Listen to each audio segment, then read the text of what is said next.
Oops. Hang on.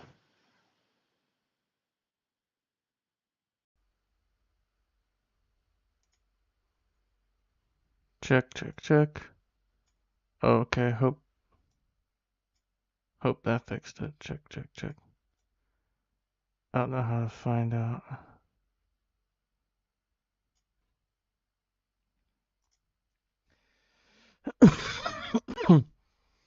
Excuse me. Hey, can you guys hear me okay?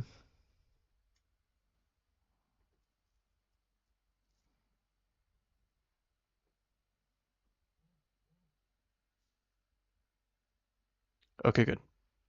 Yeah, the last stream I did, the YouTube had no audio, and I found out the next day. So I flushed it, you know. Okay. All right, let me finish getting set up here. Thanks for coming in, guys. I guess I should play some shit here. I need to have these things better organized.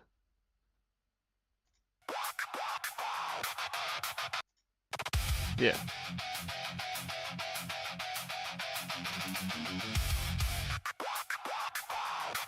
All right.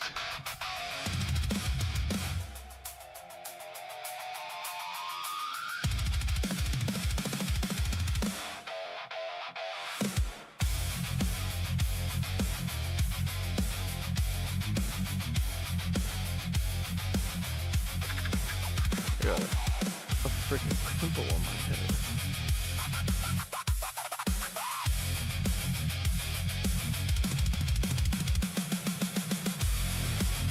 Hey, Sacrificial Lamb, thanks for being here. I feel like I haven't seen you in a long time.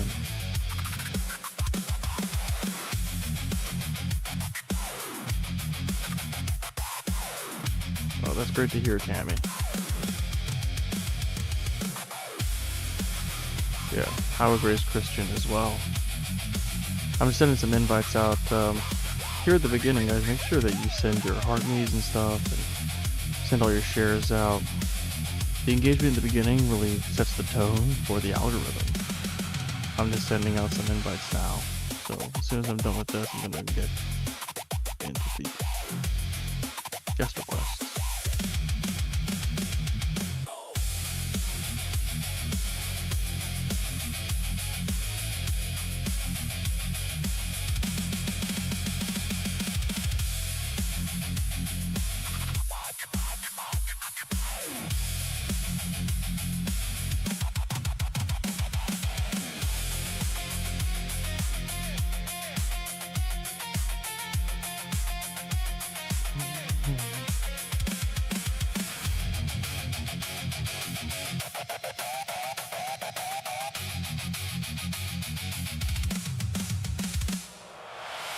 Hey Elizabeth, and Cyber's here, of course.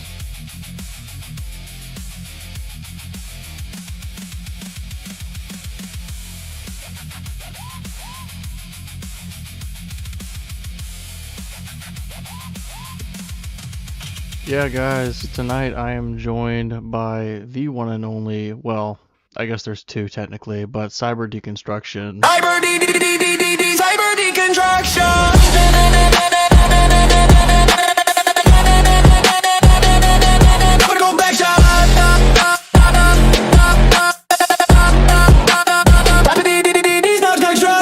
How are you doing this evening, Cyber? I am doing good. Yourself? I'm great. It's good to see you. I feel like we haven't interacted in a while. I've been busy, but good news is, I'm currently going through a background investigation for a job that I've applied for. So I'm in they're calling references phase of it. So hopefully within the next couple weeks, I'll know whether or not I pass or not. Well, good. That's exciting. I mean, I've always kind of put the delivery driver archetype as part of your identity. So if you start doing something else, you might have to change your name. Cyber, not the Amazon delivery driver deconstruction. Cyber, the non-Amazon delivery driver. It's a true dichotomy. You either are an Amazon delivery driver or you are a non-Amazon delivery driver. Or I guess you're True. not an Amazon. Because that makes it sound like you're a delivery driver for somebody else, I guess. But let me see if we've got, I think we have guests. Okay, we've got, I recognize this, but could just be the symbol. Hey, it looks just like mine, but like different. How are you doing, Pope? Are you at least 18? Yeah, man, what's up? All right, I take it you're Christian? Yeah, I'm Orthodox Christian. Okay, what's your best evidence for God? Well, before I do it, when you say best evidence, just most convincing, you mean? Like whatever you think would be the most compelling to somebody who is not you, someone who's on the outside. Well, that depends. I mean, I think with you, I'm discussing with an atheist who's probably heard similar arguments that I'm probably going to bring today. So I don't think you would be a good example because you sit on TikTok, obviously debating these things. But I can give you my argument for God. Sure, go ahead. Yeah, I mean, you guys know, you guys obviously know, you guys have ran tag before. You guys understand it, I'm assuming. But I really do think that, we essentially, we have things like not like knowledge, truth, logic, and I think these things obviously presuppose intelligibility, and the fact that we do have those things has to be grounded. And I think that Orthodox Christianity gives proper explanatory power for these things that I don't think any other worldview can actually account for without falling into some sort of internal contradiction or something that leads to absurdity. So I think the fact that we have knowledge and truth, like you were just saying, it's a disjunctive, right? So it's actually an either or. And I think the syllogism is valid. I think where you're going to disagree is why God, right?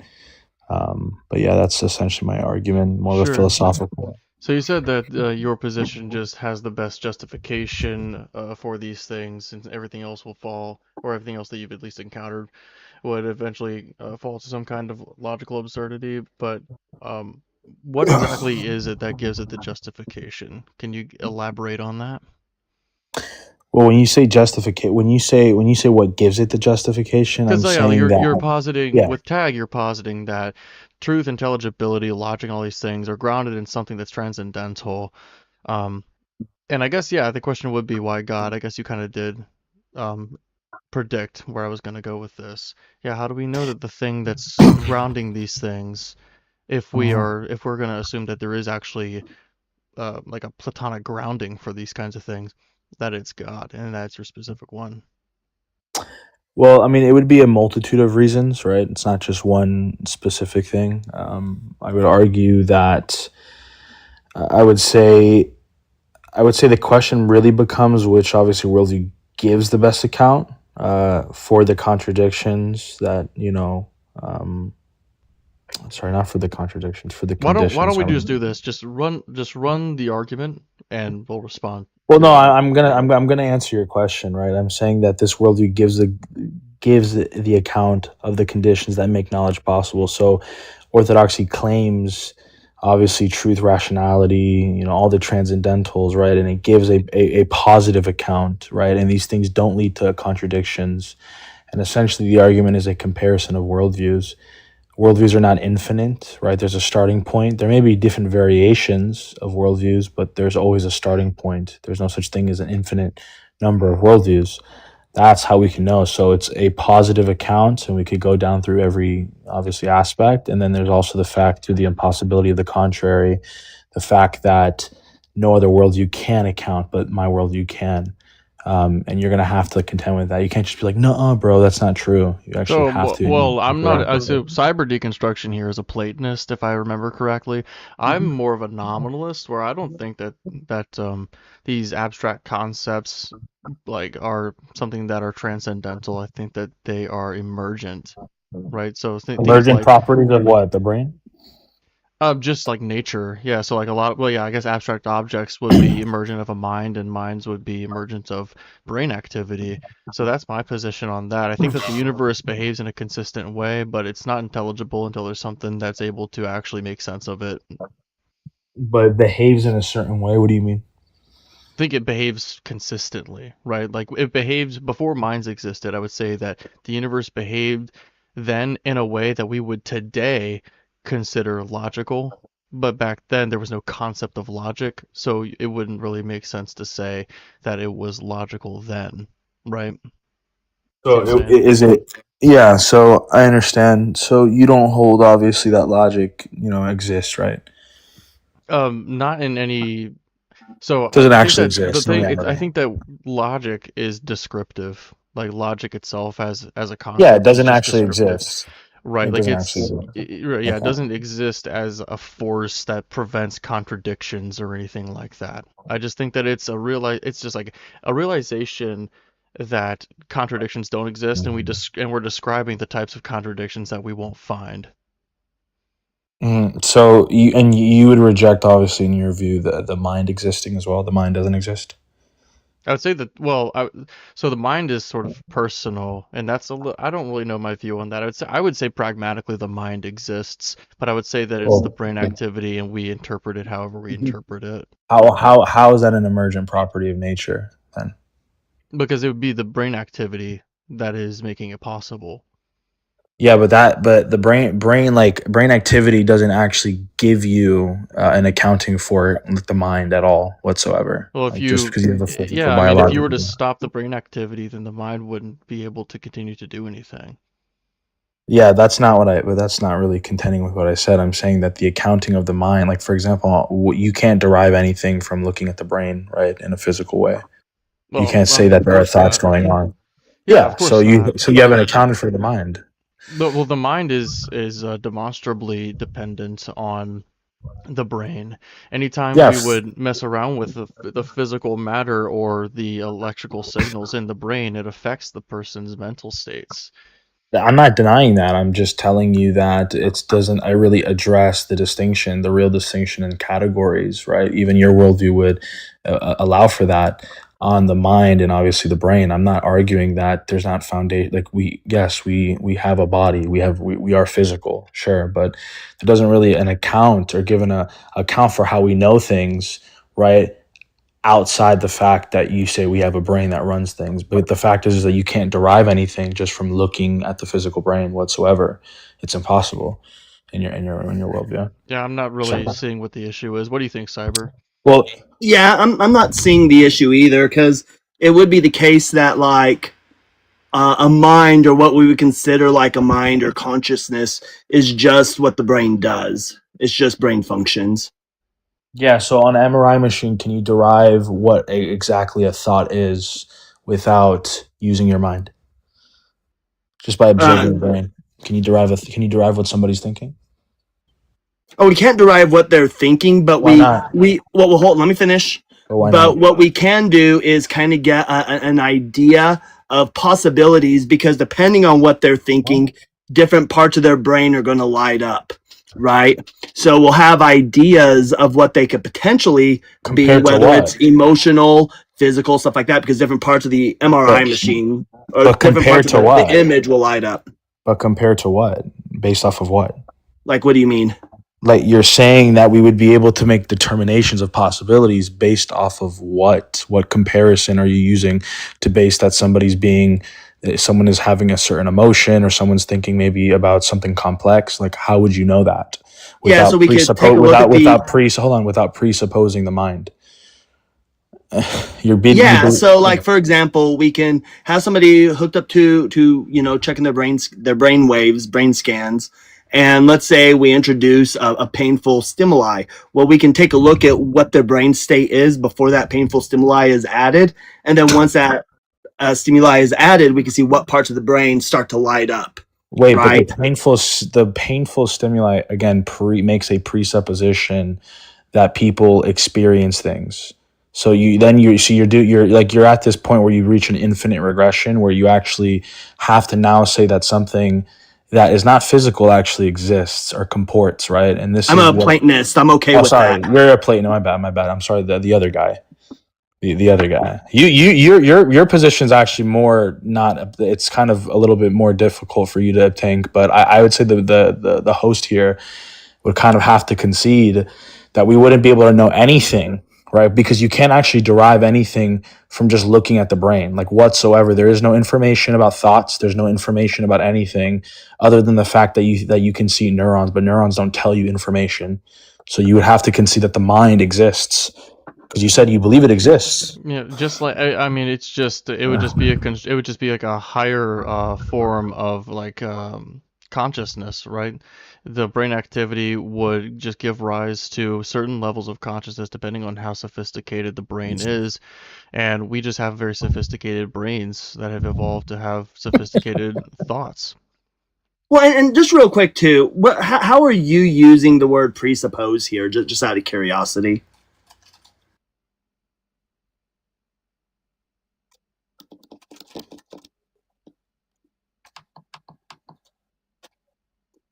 Oh, did he leave? Oh, he left. He, aw.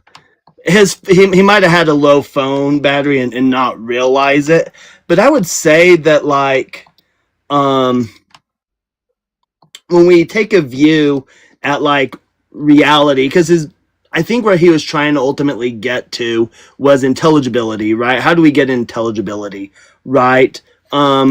But a quick syllogism for that would just be go up here because I have this typed up, would be, reality exhibits stable patterns and regularities. Minds can discover and model those patterns through observation and reason. Intelligibility, this is premise 3, is the existence of discoverable patterns, not the existence of a mind that created them. Conclusion, therefore, intelligibility can be grounded in the structure of reality itself rather than in God.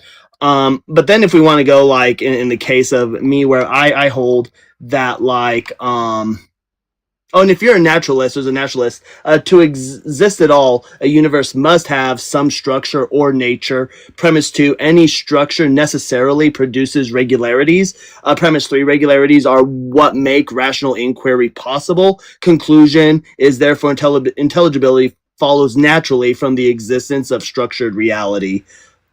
That's a really good way to So put no it. God required, but that would account it for you as Because a naturalist. right, like if it's the case that the universe is not well structured and it's not consistent, I don't know how anything could like come into existence and sustain for any reasonable amount of time. Yeah, if the Yeah, universe is the way that it is, then I think that it being intelligible would just follow by your syllogism. yeah, and then you just roll into, well, this is where logic, and in my view as a Platonist, I believe logic exists. But even not, if it's just patterns, something that we discovered, or sorry, something that we just noticed through the 3 classical laws of logic. Well, if logic is grounded in difference, that the Right. law of identity requires item A to have the properties of item A, and it doesn't have the items of property B. Well, that just goes with the regularities. If we start noticing these regularities, well, those just follows the law of identity. As soon as we notice something that's irregular, well, we just fall into the law of identity. Then from there follows the law of exclusive middle and the law of non-contradiction. And then from there you can get into fuzzy logic. Hey Mace, are you at least 18? You look at least 18. Yes, sir. Yes, All sir. right. And How what y'all God do you brothers believe in? doing, man? I'm good. What God do you believe in? I believe in Yahweh and Yeshua. Is that the Christian Um, formulation? yeah. I mean, it's hard for me to identify as a religion. I don't know if I'd fit in y'all's category of what's your best evidence for God. I don't know if you were talking about personal experiences or Nah. No, I don't Well, just so really here's, take the anecdotal very seriously. So I'm looking yeah, for, when I say evidence, evidence is usually referring to empirical evidence, but I'm usually expecting logical or philosophical arguments if you have one of those. yeah, What do you like want to say, Cyber? Yeah, I was gonna say, like, for example, Lobes and I both have a friend named Hanji. She follows the Greek pantheon and the Egyptian pantheon because she's Greco-Egyptian, and she would tell you that she's had personal experiences with a few of the Greek and Egyptian deities. And so if we were to bring her up, I don't think she's in here, but if we brought her up, would you be willing to accept her anecdotal evidence as proof that the Greek gods exist? Oh, see, I don't deny that the Greek gods exist, called the Greek gods by someone else. They're entities. They may be called gods by her. They may be called other entities by me. So I mean, I don't know. I'm not really. I haven't been doing this a long time. I guess so. My best evidence, and I'm not very scientific with it. Y'all was just talking about your brain and all that, bro. 2 years ago, I had a motorcycle accident, bro, and I've spent 14 years in prison. I've been gangbanging my whole life, but that accident woke me up. Now, would you be able to say, if you looked at the state of the world right now, that there's a satanic agenda? Not No. even to look at the side of God. You wouldn't acknowledge that your food supplies been biologically tampered with, your water supplies been contaminated, you've been Well, boxed in, Mace, I mean, homosexuality's so been like, bred into men. Mace, well, regardless of whether or not these things are the case, it doesn't have any bearing on whether or not God exists. Well, you can't have evil without darkness without light, right? I mean, Evil is just a term that we use. I don't subscribe to, like, quote unquote evil. Lobes and I have different methods on where we ground our own morality, but under both of our worldviews, no God required, and we can still derive what's right and wrong to do. do you No see? God Do required. you see? Well, I'm not being funny, but are you aware of everything that's happening in the world right now, as far as all of these disclosures and files and certain things that are being implemented right now, as far as AI data centers, things that are really going on in the world? Like, can you see the direction we're headed? Why does that? How does Yeah, that follow I'm that there's a wondering, God? I'm wondering where you're That to going with me, this. to me, that's the satanic agenda and biblical prophecy playing out and unfolding right in people's eyes. That I their think this veils are is, just over their Mace, eyes. this to me, when you say this, makes me think you are retrofitting your belief onto the state of the world. I think that if the world were moving in a different direction, you would find a different way to map your belief onto it. So, and that's a common thing that people in religious dogma do. I think that you should be really skeptical and careful about how you come to your conclusions. I can't really. Well, it's good talking to you, brothers, man. I wish y'all the best, man. Keep seeking. All right. Yep, you too. Okay. Interesting. Let's bring When up. you just reject, how does that bring God? And they're like, peace. Yeah, I just wanted to shoot the shit, man. Hey, Dom, are you at least 18? Yeah, what's up, bro? Chilling? Are you, oh, what God do you believe in? It's not a specific God. It's a belief, so I believe there's like a God of the universe. Do you I believe don't that think this is there's all an a, accident. do you believe that it's a mind that created the universe or a necessary personal foundation? Yeah, exactly. Okay, well, what's your best evidence for God? Well, that's why it's a belief. You can have a lack of evidence. It's not like a tangible thing that you can like point at and look at and be like, okay, here's God. To me, it's a belief.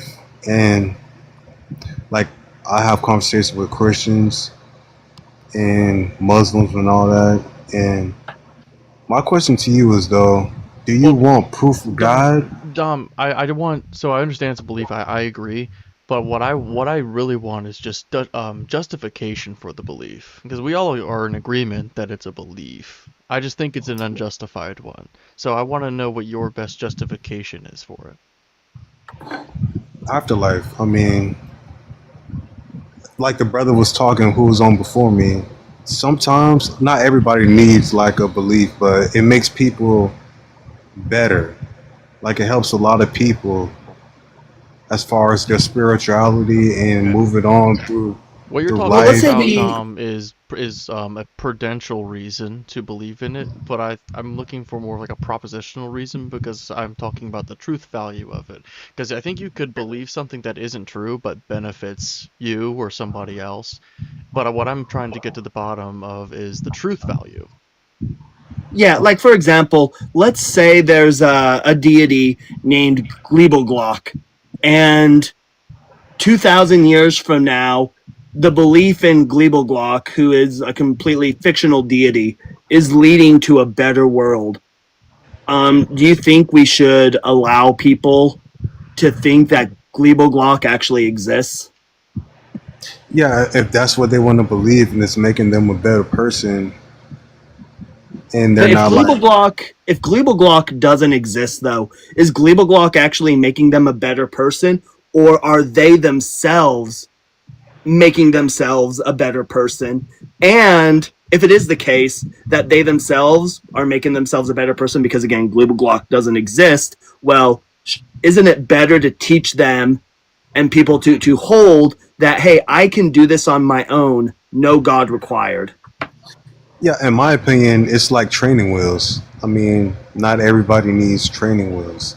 So if they want to believe in that and that makes them a better person, I say go for it. I mean, every culture and history, every successful civilization, they always had a belief. Mm-hmm. I But could you mean, Yeah. restate my question and tell me how you answered it? yeah, because you asked me, even if it's not true, should we tell them that it's not true and have them do it on their own? No, no. What I asked was, is it better that we allow them to believe in this false deity and that they can't overcome things on their own, or is it better that people believe that they can overcome things on their own? Yeah, and like I said, some people need training wheels. They need help in life. So they look for something. But So if that's something can you answer his that question though? am I not answering? How am I No, not he asked, answering?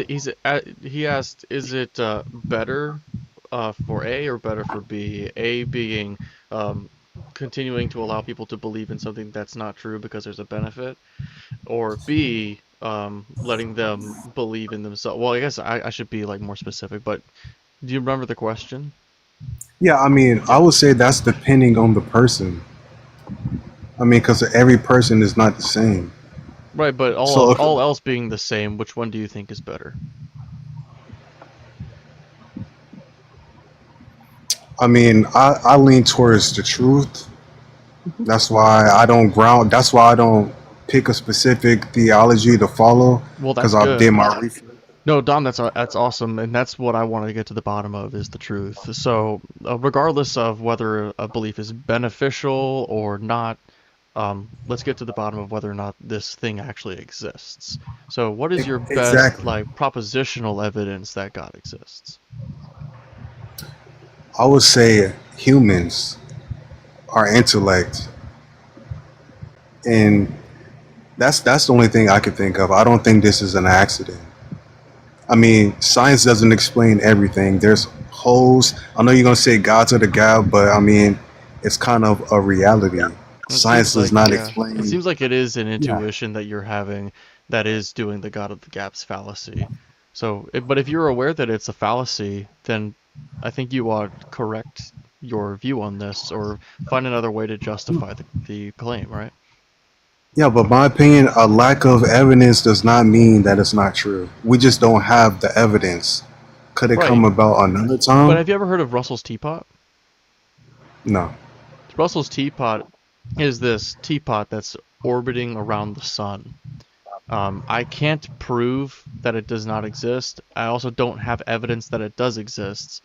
but that is in no way a reason or justification for me to believe that it does exist. It's like an absurd thing to think that there's a teapot. Thanks, Poopman Jones. That there's a teapot orbiting around the sun, right? There's no evidence for it. There's no way to really disprove it. But I'm not going to just believe it because there's no evidence doesn't mean that it's not true, right? It's still technically possible, but that which is possible is not confirmed. Yeah, I mean, but that's kind of crazy. I mean, a God concept, in my opinion, is not too far out the window. I mean, Well, because, like I said, Every way that I've heard God described has entailed logical contradictions somewhere along the line. So, do you believe that God is the creator of the universe, space-time, and the fundamental forces and all that stuff? yeah, I wouldn't know. Well, I'm just talking about like, what do you think God is? Because that was one of the questions I asked at the beginning, but I just want to like re-clarify that. yeah, I think God is like the creator of humans Okay, and so the earth. God could just be like an alien race that exists in the Andromeda galaxy that came here a long time ago, created the Earth, and put people on it, and then No, left not put people on there. I mean, because there were or created hominids us that there. existed. Because like No, that I would wouldn't fit your say. definition of God. I mean, but I'm not saying like they created humans, like put us here. I mean, because there were hominids that existed before humans, before Homo sapien. Right, but I'm just trying to clarify Yeah. your definition of God here, because what I described, the alien race that literally forms the Earth and starts life on the Earth. I guess you're holding to evolution, which is good, but just like that would fit your definition of God. Like it wouldn't necessarily they wouldn't be the creator of the universe, but that's not what we're talking about. Yeah, yeah. Well, in my opinion, that's what I think. I don't think it's the creator. I mean, because the universe is huge. I mean, we don't even know about a lot of it. Well, So if I it's don't just think.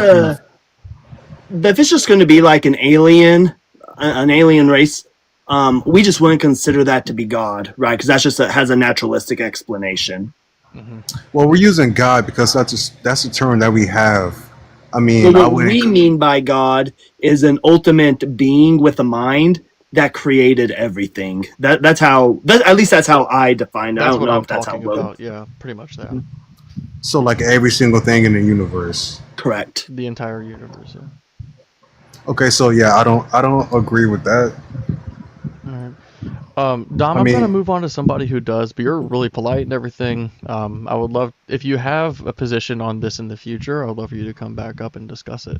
But thank you. You have a good one. are you? Yeah. Sorry about that, everybody. He answered the question yes to that earlier, but then it seems like he actually doesn't hold that view. So let's bring up the next person. Hey, Radical, you at least Hello, 18? good sirs. Hi. Nice to meet you. You too. Are you at least 18? Yes, I'm 20. And what god do you I'm believe 20 in? years. Well, this is a quite complicated matter because I believe in many gods. I believe that the gods are as real as ourselves, and I will give you an argument. Well, hang on. I'm What not do you mean? What do you arguing. mean by God? What I mean is, well, I'm not arguing for a scientific physical entity in the clouds. I'm arguing for gods which are objective psychological forces. So think about it this way. A god exists when a human culture channels its collective will to power, virtues, and passions into a singular beautiful ideal. Right. Mars exists because the human instinct for warfare and courage Yeah. is real. So, Radical, that's not what Aphrodite we're talking about exists. when we say God. We're talking about an actually real creator of the universe that has a mind. So that's what we're talking about today. Why are you looking for that? That's That's the what we topic. mean by it. Yeah. That's what we're debating. Well, but the gods do create. If you look at it, the gods All right. Well, create. I don't think he'll let me get a word in edgewise. So it's not going to go anywhere we want it to. So Let's try Yeah, the and next chat, person. to be clear, our definition of God is an ultimate being who created literally everything. Except himself. Yeah, Hey, except himself. www the Joe, are you at least 18? Yes. What God do you believe in? I am not sure that I have a name for them. Do they fit our definition? Yeah, Okay. sure. What's your best evidence for God? My best evidence. My mother passed away in 2005, and I went on this whole drug binge trying to find out where she went thing. I ended up reading all of the books, Quran, Torah, Bible, everything. The path that I took was in Judaic, and the Judaic belief system is that we are a universe Tell me what this is. traveling.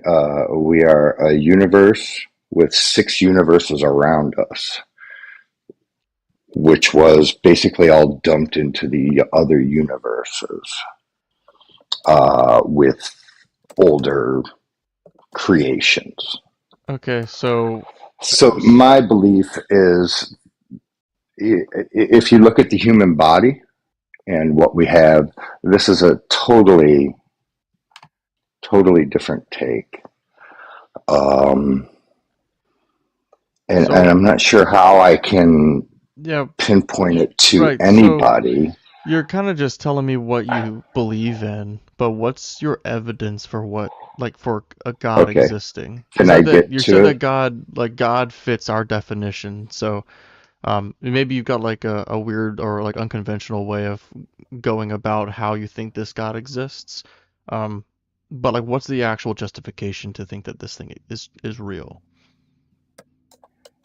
If you look at the human body and every being on this planet, we are made up of 85% of cannabinoid receptors. And the plant that you get it from is the marijuana plant. That was all created in happenstance for us to exist. That's the claim. That's, yeah, of course. I mean, Like, you're claiming teleology in this plant being created for us. But I mean, we wouldn't exist in an environment that didn't sustain us, right? So hand in there are going to be hand. things in our environment that do that necessarily. If we find something for us and it works for us to sustain us, I think it would just be kind of fallacious to assume the teleology is there and that it was created just for us. Well, it was created for all the beings because we're not the only things that have cannabinoid receptors in our system. It's weed for everybody. No, it's not weed. It's eating the plant, not smoking it, not activating that's it, fine. not getting high from it. Okay, so That's how I believe that. That's how I believe that Adam and Eve lived to be 1,000 years old. Was by doing that. Right. And you think that somebody needed to create that. You think that why does somebody need to create a plant in order for it to exist? No, I mean somebody needed to create that design.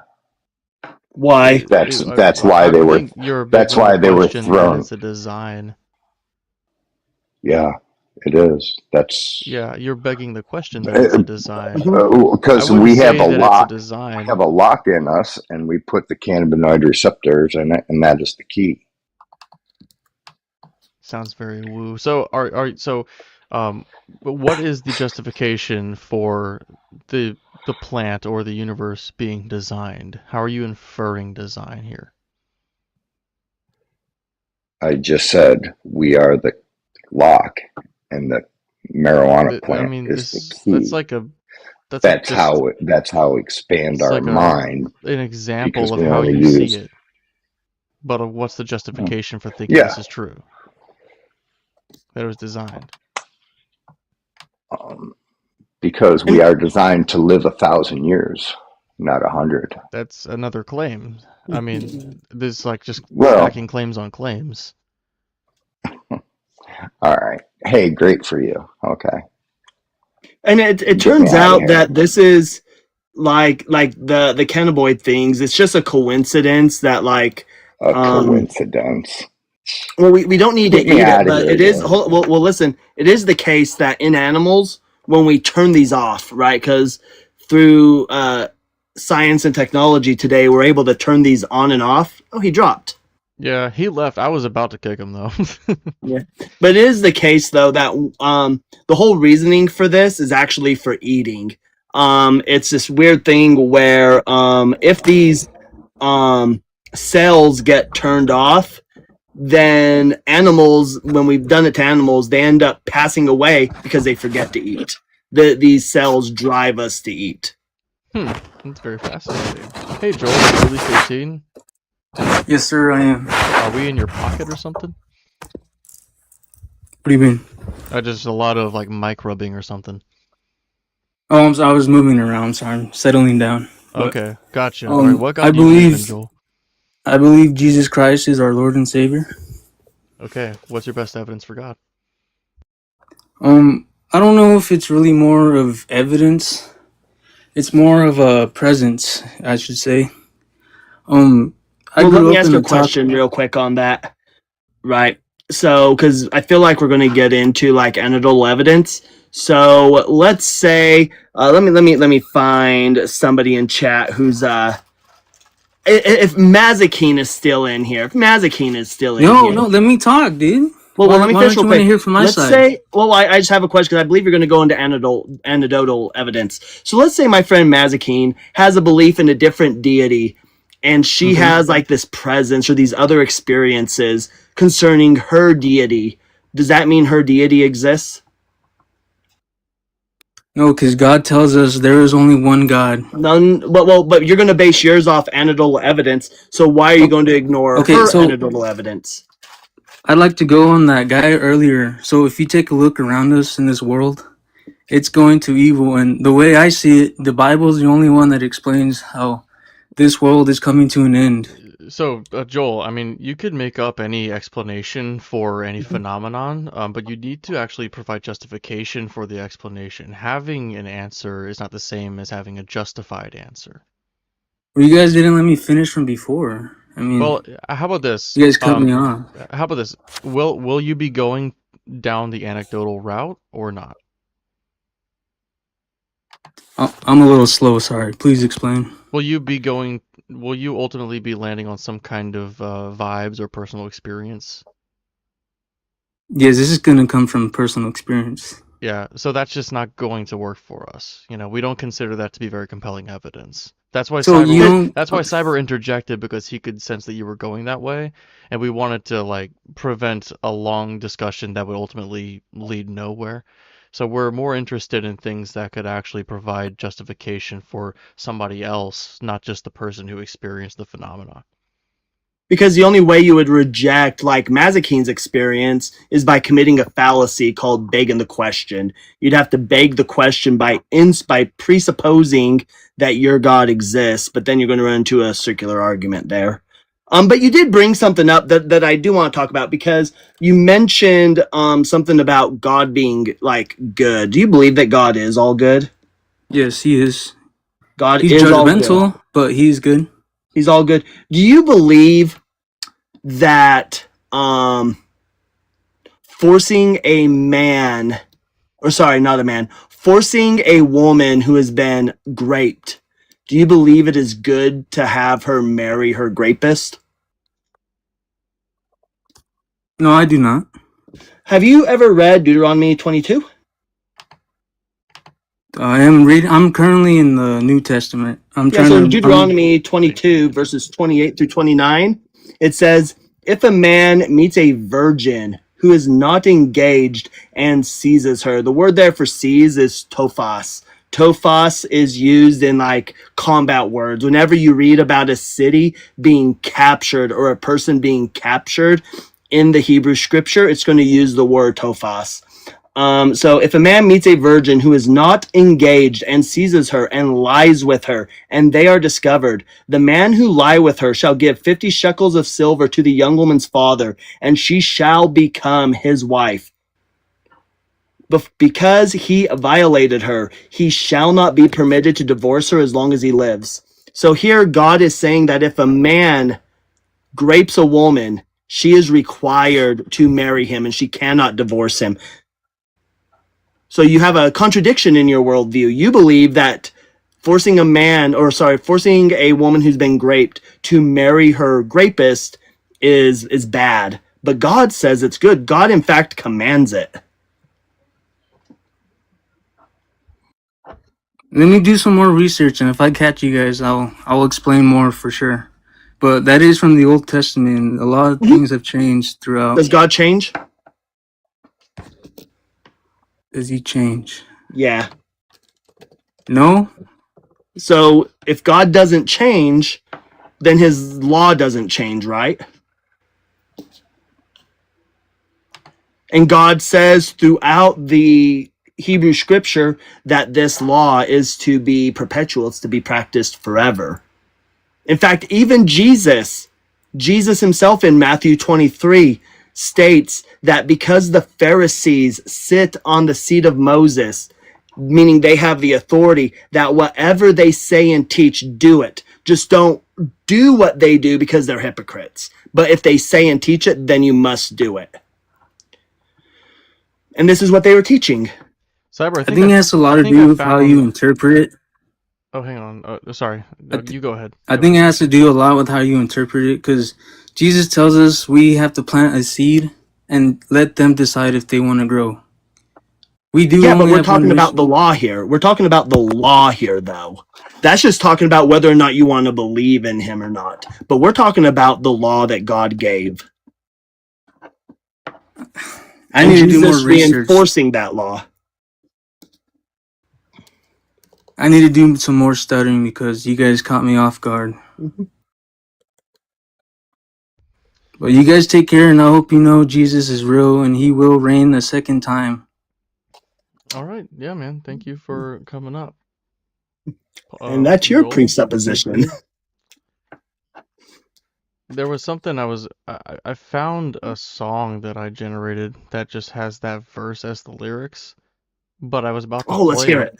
I was about to play it, but I haven't added to a source on TikTok. I was like, you would be able to hear it on YouTube because it's like whatever's coming through my computer is gonna just play, but not TikTok specifically. So I have to like, I wonder if it's downloaded already. Let me see.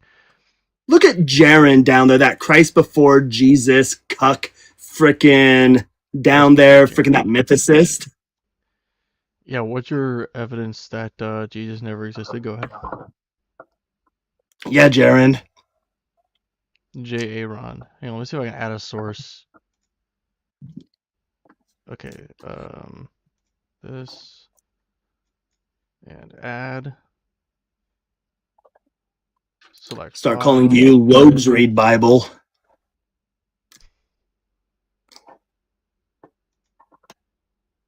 Mr. Douglas, my father is diabolical.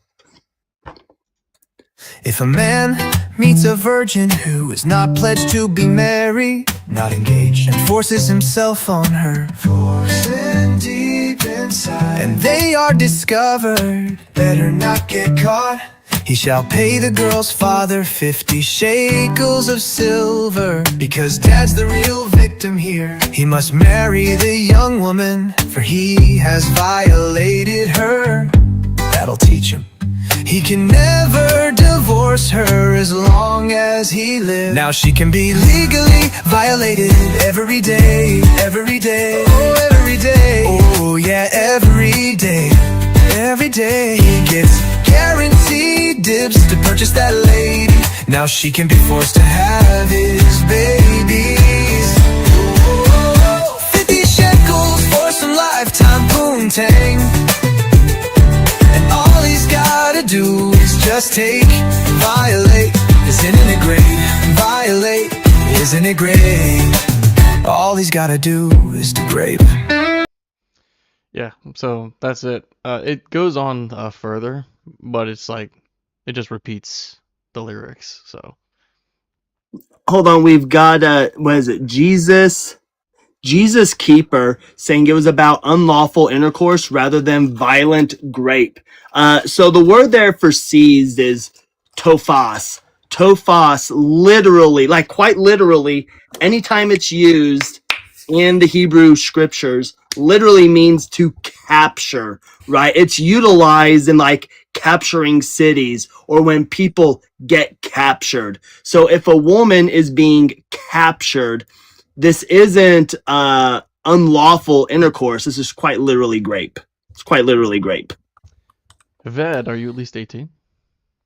Yes. And what God do you believe in? I believe in the Christian God, but I'm not going to argue for the Christian God. I'm going to argue for a higher being because you're an atheist. You're not a, what is it called? That's fair. It's usually what we get. Yeah, whatever. I'm going to argue for just a creation being. So my argument is, so you believe like the Big Bang, right? Yeah.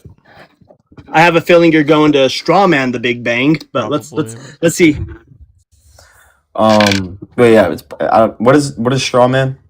Is that Straw like, man means you're not going to have a grasping of it, so you're going to misrepresent it in like a weak form. all right? So what's your representation of the Big Bang? So all the Big Bang posits is Hey Alexa, stop. Sorry, my Alexa. Is that before the expansion of the universe, that the universe was in a hot, dense state. It says nothing about the Big Bang being the beginning of the universe in totality. It could be the case through the recent DESI study that the universe goes through big bangs and big crunches and has been doing so in an infinite regress. So there's not a one specific beginning of the universe, is what that's what the DESI argument? study would suggest. It's not conclusive in physics right now. Okay. So the universe is essentially eternal. Could be. I that's what I think. I don't know that to be absolutely the case, but I think it is. I think the evidence points towards it. Whenever I think about it logically, I land there. So is this messing up the argument?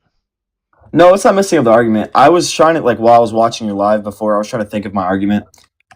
I don't have it anymore. Right. I'm gonna. It sounds like you're what if I provide the Kalam. How often do you be are you live? I'm live Monday through Thursday, usually starting at just after midnight Eastern time. I wasn't live yesterday though because I didn't feel like it, and you guys don't own me. So I do too. I'll be live tomorrow and the next day. All right, you're probably gonna see me pop in here a couple times. I'm gonna follow you just so I have you to come back to, but I'm gonna try to build my argument so we can have a. Could I throw a counter argument at you? Sure. Yeah, so the reason why I don't believe any God can exist is because of time. I believe time has always existed, and this is why. Premise 1 is going to be creation entails a transition from non-existence to existence in the created order. Premise 2, a real transition requires an objective before, after ordering, which constitutes time. Premise 3, therefore, any act of creation presupposes the existence of time.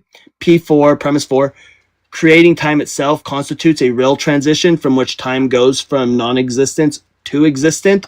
Conclusion 1, therefore, creating time presupposes the existence of time. And conclusion 2, consequently, it is impossible to create time because no temporal succession exists prior to time itself. I'm not gonna lie, I didn't understand that, but you went very fast. Yeah, and this is for anybody who's watching who did understand, who did follow that. Cyber and I share this view. Like, I think that this would make me a hard atheist, not just in the pants, but the reason why I still would say I'm technically agnostic is because I don't think we can know absolutes. But that's just me. And I think that the science because how would we study that? How would we study? Well, it just follows logically. So you would have to find You would have to reject a premise, find invalid inference, or like maybe a counter argument or something like that. Yeah. But anyway, I can man, I can break it down. I can break it down simpler. Like all creation entails a change of states. Premise 2, the change of states is the progression from one state to another. Premise 3, the progression of states is time. Conclusion, time is the necessary precondition for any creation. Okay. In order to create time, because to create time requires creation, thus it would have to have time Yeah. to create time. That makes sense. all right, Ved. Well, I'll see you maybe tomorrow. Now, if you come on Thursday, I'm usually joined by Ogar on Thursday, and he doesn't really tolerate bullshit. So like he's very like logical and strict. Do you You'll guys have an do you guys easier- study like theology? Not very much. I usually just hear apologetics, and sometimes I'll watch Christian lives, and kind of hear what they have to say from their standpoint. But just what I was saying is that like if you want more of like a conversation that's gonna have more leeway, it would be just not on Thursday. If you want to come in logically prepared, then like an academic approach, then you would come on Thursday. Just so And you know I what to watch expect. Yeah, and I watch Christian lives from time to time just so I can learn how to up my circle jerk game. Yeah. Let's all bust together. Anyway, all right, thanks for coming on, man. Ved. Let's bring up the next conversation. Oh, whoa. This person is only W's. Hey, are you giving W's away, or like only you get the W's? I only get the W's. Fuck. All right. Well, are you at least 18 then? Yeah. And what God do you believe in? I believe in the Jewish God. Oh, okay. Interesting. Cyber is I have you blocked for some reason. Why do I have you blocked? Did you have another name that you went by? No. Common sense, probably. Like only Maybe one of W's your don't even mods bother, blocked me? you know.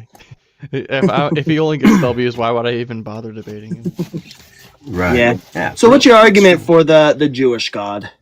Well, I'm just curious why the hate against the God that I guess you could say billions of people follow. I'm not saying that makes it valid. I'm just saying why the hate. I mean, aren't you guys like, is morality subjective first of all, or I kind of want to start with the substance of the topic. well, we need to like set the rules on what truth are or whatever first, before we can get into arguments, don't you think?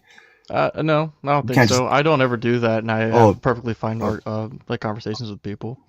So you just grant yourself stuff and then you win because you pummel them with straw man? No, is that what you wait? Do you need to like establish rhetoric or something? And Yeah. do like we have to establish do what like a vocabulary test because it sounds like No, a failure on your part. that's a if straw man. the case. That's a straw man poisoning the well. I'm just asking, where do you like Only W's. get morals? I can already tell this isn't gonna go anywhere. So, and I'm only gonna get an L from that. You already like told me that off the bat. That's very gracious of you. So I'm not even gonna entertain it. But it is the case that I hold that morals are objective, but no God required. Yeah, you can have that. You can have the W. I wanted to keep the streak alive, so I had to drop you. Yeah, That- in that his was true. charity. Yeah. In his accusation of a straw man, he did straw man you. He was building up that straw man to knock it the fuck out. Let's bring up the next guest. Hey, layman of laymans, right? Larian. Larian. Your PFP looks Yep. like somebody else. All right. What? Are you at least 18? Yes. And what God do you believe in? The Christian God. Okay. What's your best evidence for God? Existence. You need to elaborate. What do you mean? I think it's self-evident that there must be a necessary existence for anything to exist at all.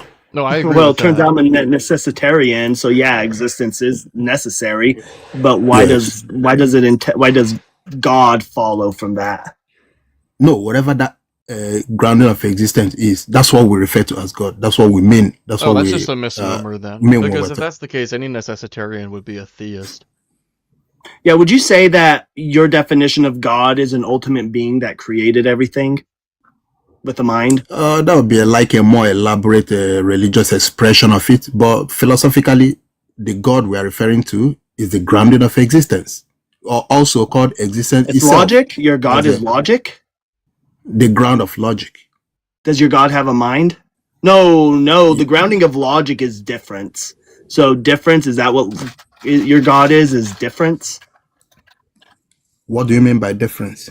Logic is grounded in difference, right? The law of identity, the only reason why we have the law of identity, because these properties put together make up item A. And as soon as one of these properties are different, is missing, we have something else added. Well, we no longer have proper item A, we have now item B. So the law of identity is literally grounded in the fact that difference exists.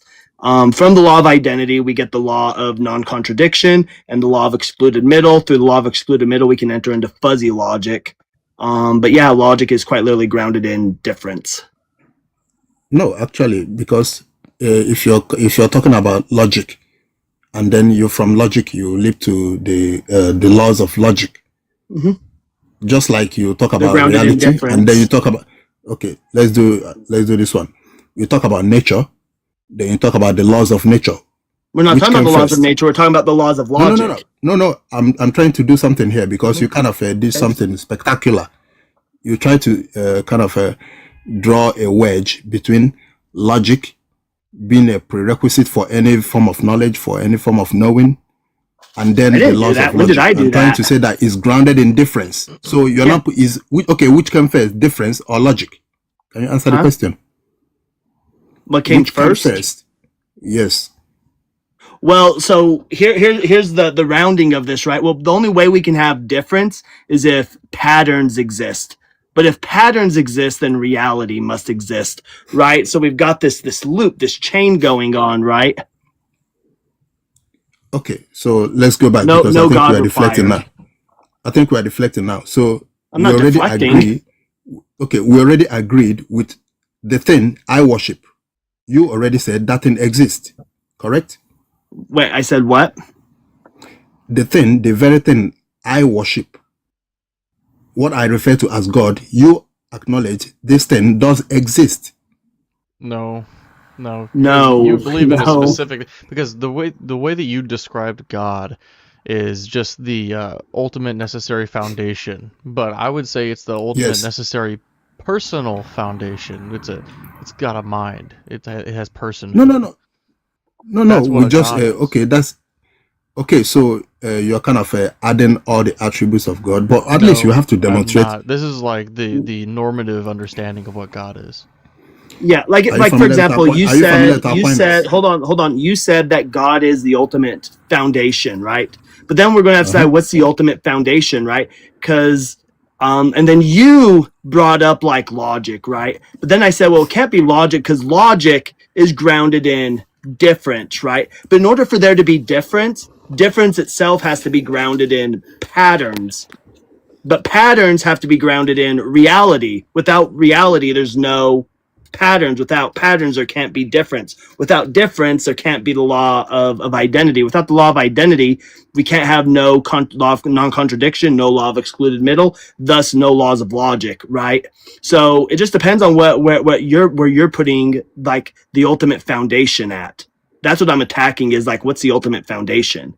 No. I don't think you need a God I'm for saying that. to you because you were attacking the surface. I'm telling you that the ultimate foundation, Mhm. whatever What is that it? is, that is what I worship. Is a specific God. Okay, What if you is a found And your specific God God. Now What if you you found out acknowledge that the specific foundation God is I'm like talking about Satan does or exist. something, or the concept of evil? Well, the analysis doesn't stop there, and now it comes back to what we just talked about in the past 30 seconds. So you said that God has a mind, right? That's Now, like having how a mind, God is like right, described. as That's a what Christian, describes right? As a God. Christian, Or right? just As a as a Christian, not just theist. That's just the normative right. definition of God. Yeah. And also not just a mind, he's omnipotent, omniscient, and so forth, right? Now, are you familiar with Thomas Aquinas? Mm-hmm. Yeah. Okay, so you know how the argument goes. He has about I think if you number them, you just about God, you have like a 26 arguments. So we just did the first one. So the second one is gonna be about simplicity. You haven't even got past the Then first one. no, with yeah, All you're because I did saying not is give whatever the ultimate foundation is, that's Yeah. God. But then when we Yes. ask you, hold on, and then when we ask you, well, does God have a mind? You're like, no. No. That because that belongs to a different level of argument. That's not the first argument. We did the first one. Then whether God has a mind, it goes I think into I the attribute, understand. other Okay, attributes so of you're God. saying, Larry, and you're saying that this argument was just to get us to agree that there is a necessary foundation, and then what's going to make that thing personal is a different argument. Exactly. Thank you. Okay. You then the next question will be, then what is that thing like? What is it like? Does it have a mind or not? Is he omnipotent or not? Is he material or not? Those are the attributes Yeah, run that of one. this thing. Yeah, run that one. So so having acknowledged that this thing, the foundation of reality exists, but because I did not give a fully fleshed out argument, like he has a 5 argument, so I just did a shortcut, and you guys agreed. So, but continuing from let's pick one of the argument. Let's say argument from motion, and you continue from the conclusion that okay, this X or this first mover does exist. Then the next question will be, what is this first mover like? Then the next Aquinas argument will be about simplicity, whether this God has a body or not. Then he goes through the argument. Well, let's So start under at the the beginning. simplicity, So the prime mover, the first push, so to speak. Can you give a supporting argument for this to exist? Do you know his argument for it? Because I have his argument. If you don't know it, yeah. So I'll give you argument from motion. do you know what argument Thomas Aquinas gives? Yeah, there are 5 of them. I can give you 1 or 2 of them. Well, there's hold on. So his argument from motion is premise 1: things in the worlds are in motion, change. Premise 2: whatever is moved by another. Premise 3: the infinite regress of movers is impossible. Premise 4: therefore there must be an unmoved mover. Conclusion: an unmoved mover exists called God. So that's the argument that Thomas Aquinas gives for the argument of motion. So that would be like another person's representation. So I already know that you didn't get it from the actual Summa Theologica. If you go to the Summa Theologica, it will actually tell you what the motion is. That is the word he used there is motus, which means change. Now, Yeah, I he said defines change. Did I not say change? Yeah, I know. I'm not done. So he defines change as the actualization of a potential. Now the rest of the argument hinges upon this definition. The actualization of a potential. Are you following? So I think So- Saber and I both hold to B theory of time, and if that's the case, then there is no actualization of potential. Like that's not what change would be defined as. No, interesting enough, whether it is A theory or B theory doesn't really affect the argument. We've already It does. tested it before. So It it does. does because he's not because he's not, okay. Because if all moments are actual, then change is not the actualization of potential. There is no potential, from the grand scale. It would just be potential from our purview. Like we would perceive Yeah, do you- something to have potential. Yeah, Do, but do you know what even B in our theory of even time in our purview, posits? Do you know what B even in theory our of time purview- posits? even in our purview, Hold on. Do yes, you know just what like, B theory of what time he said. posits? Yeah, he already said it now. He already said it. You know, it's more like is it presentism? No, call it holds that all. like- No, it holds that the past, present, and future are equally real. Just like you and I have distance between us, but you and I are both equally real. Well, that's what time is. So 5 minutes ago is just as real as right now. It's just 5 minutes ago. The And 5 minutes in the future future, yeah, same thing. is just as real as right now. It's just 5 minutes in the future, or 10 Yeah, minutes in the it's, future, or 5 sorry, years in the future. yeah, is the A theory that is a presentism. This one will be like a more eternalism, like the Eternalism. past, present, and future. They do exist here. Mhm. Yeah. So yeah, but Well, because you presentism already says that once the past is gone, it no longer exists, and the future yeah, does right, not yet exist. right, correct. Yeah. Yeah, that's So not what B the theory of point, time posits. no, the B will be that past, present, and future all exist. Correct. Yeah. So coming back to what Lobes said about B theory having anything to do with the argument. Remember the first premise of the argument already posits that time there is change. Yeah, Okay, there we is already change. It agree just there is wouldn't be change. the actualization of potential. Yeah, Okay, Yeah. what would that been? change would be Change is You the transition from moment to moment. So it would be something that is strictly perceived, right? Like from a grand purview, there is no actual change. yeah. wait. Can you say that from the grand preview there is no actual change, but there is Right. change? Well, it's something that's perceived. It's the transition from Yeah. moment to moment. Yeah, it's Yeah, just but you perception. already without perception. Obviously, we are all perceiving everything without. We The probably temporal are change specifically. brain in a vat. Yeah. We are probably brain in a vat, but when we say that change does exist, okay, we probably are not making an absolute claim.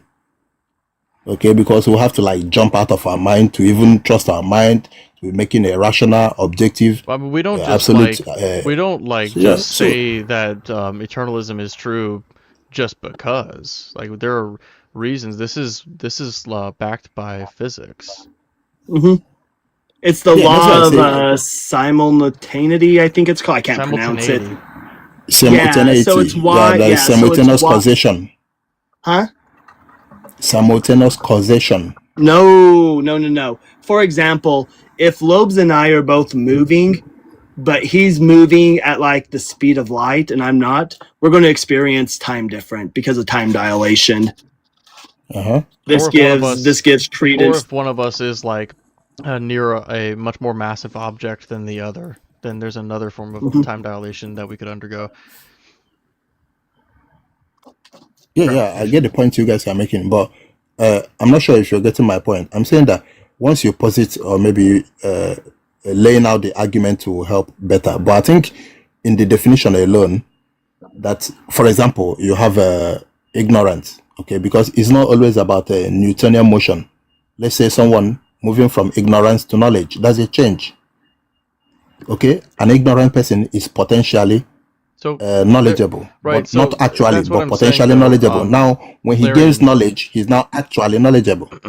so that again, that's just from our perception. Like from the B theory, from the eternalism, there's one temporal part of the four-dimensional person that is not knowledgeable, and there's another temporal part of the four-dimensional person that is knowledgeable. So nothing actually changes. Like this moment exists where he's not knowledgeable, and this moment exists where he is. They're both equal. There's no change. You're just experiencing the one that's temporally after, like subsequent in the future. Okay. Even from that view, you cannot then say that there is change. I've already defined change, right? It's Yeah. something that we experience. Temporal But change. you say, okay, correct me if I'm wrong. In this view of time, okay, under this view of time, under this theory of time, okay, there is ignorance and there is knowledge being possessed by the same entity, right? Correct? Ignorance What? and not, I don't know what you're saying. The example I brought up is someone being ignorant and then gaining knowledge. So moving from potentially knowledgeable to actually knowledgeable. That's a change. Are you telling me that under a particular theory of time, this does not obtain? Correct. Under B theory, that does not obtain. It does not go from potential to actual under B theory because both moments are equally actual. Okay. So if I get you correctly, You're saying that both ignorance, someone is ignorant and knowledgeable at the same time. No, no, no. They are not at the same time. They are Okay. equally ignorant and knowledgeable at different times, but both exist equally. So if you have a different time, what is the definition of time? So I would say that time is just the axis on which so this will be a little bit fuzzy because I would always say that like time is the axis upon which change is possible, and change would just be from our perception, like the transition of moments. Like time is the axis of it's like the temporal axis. What's another way to put it? It's the transition from moment to moment. Yeah, most people will say it's just the measurement of change. Mm-hmm. Right. Yeah. That's kind of what I'm trying to say. And this change wouldn't be an actualization or an actualization of potential. This change would be something that we perceive. So we're talking in human terms when we say change. So can you say that again? Yeah, change would be Change something that we would perceive, but not something that's ultimately true. Oh man, I lost the thing I was trying to say. Sorry, you know what I said. What did I say? Yeah, think of it like this. Think of it like this. Imagine reading a book, right? Uh-huh. So the book is equivalent to the person, right? Page 1 doesn't have the ending, but page 300 does have the ending, but it's still the same book. The book doesn't go through change, but it's still the same book. Yeah, but the knowledge is expressed in a sequentially in the book, even though you're going through the book page by page. So it takes But the book time is already created, right? So the book isn't going through a physical change. Yeah, but it's not like the book did not appear magically. Someone wrote it line by line. So any way you want to go about it, you'll still obtain change there. So I mean, all analogies are going to kind of fail at some point, and that's just like not the point of the analogy. I usually use the like roll of film. It's the same thing, but like a little bit different. But I think it translates more easily when we talk about like slices of time. We can use like a frame of a movie. So like the characters in Toy Story 2, for instance, like Buzz Lightyear, in one frame of the movie doesn't know that Zurg is his spoiler alert, doesn't know that Zurg is his father. But then there is another frame of the movie, actually all subsequent frames after that moment when that knowledge is dropped on him. He does know that. But both sides of that knowledge exist all at once. But within the time of the movie, if you were to play it, you would see the transition, but there is no actual transition. All of the frames of the movie exist equally. Does that make sense? Yeah, I get your point. Are you familiar with essentially ordered causation, like per se causality, per se? Am I familiar with what? Per se causality, per se, like Per PER, then per se, PER, then SE. Causality, as opposed to accidental causation, like a domino, one falls on the other, then the other falls on the other, keep going back. Or another example of the domino kind of causation, that is the accidental would be like your grandparents gave birth to your parent gave birth to you gave birth to your child gave birth to your grandchild, and so you see. So in this type of causal series, you can take out one element and the effect is still there, still exists, because even though the cause is responsible for the existence of the effect, it is not the sustaining cause of its existence. Like my mom can stop to exist today, but I'll continue to exist because she's not, even though she's the cause of my existence, at least one of the causes of my existence, she's not the sustaining cause. Well, right? What we would say then to that is this type of causation, that is not the causation Aquinas is using. There is another hold on, type but of what we would say in this though, right, would just be that like you're going to go back to your grandparents until you get to your first ancestor that's a Homo sapien. But then we're just going to go into whoever our ancestors are that were the great apes. And then we just follow this all the way back until ultimately we get down to just the fundamental fields, which Right. we hold have always existed, are just the Right. fundamental fields. Right. Right. So, Those so have I always think existed. yeah, I think there's some validity with this type of causal series, but it's difficult because someone could make the argument, a strong argument, like some philosophers already made, that in this type of causal series, you could have infinite regress. Yeah. You see? I Now, hold the infinite regress. right. Now, this is not the type of causal series Aquinas is talking about. He's not talking about accidental causal series or accidental causal series. This domino kind I of wouldn't say series. it's accidental, but it's a refutation to No, Aquinas. It's no, the it's refutation to Aquinas. no because so the causal series he's talking about is called essentially ordered series, or per se causality, or hierarchical causation. Okay, so it's essential. For example, if you have a painting, an ongoing painting, and you have a brush applying the painting, again, I'm not talking about painting already in the museum. I'm talking about an ongoing painting right here, right now. Yeah. Then you have a brush applying the painting right here, right now. Then you have maybe a hand supporting the brush, applying the painting right here. You keep going back. Maybe you have a human being supporting the hand, have the floor supporting the human being, have the earth supporting the floor, and keep going back to infinity. Now, what happens in this type of causal series? If you remove one element from this chain, it could be the brush, it could be the hand. You could stretch your hand to infinity and remove one element from this chain. What will happen to the painting?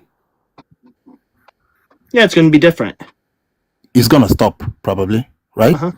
But we'll see. So The issue that we which run tells into you- with this, though, hold on. So The issue which that we tells run you- into this, though, is the fundamental fields are necessary, right? And Exactly. I'm a necessitarian. No. It says that each element in this causal chain is necessary for the sustaining of this painting. If you remove one element, unlike in the other causation where you could have one element and the rest will still be there because they are not the sustaining cause. They are not the cause of their continued existence. They might be the cause of their them existing to begin with, but not in continuation. They might be the originating cause, but not the sustaining cause. But when we talk about efficient causality, then you talk about this type of series I'm talking about, per se causality or essentially ordered causal series. So in this essentially ordered causal series, infinite regress is impossible. And Aquinas, in his thought premise, makes the argument.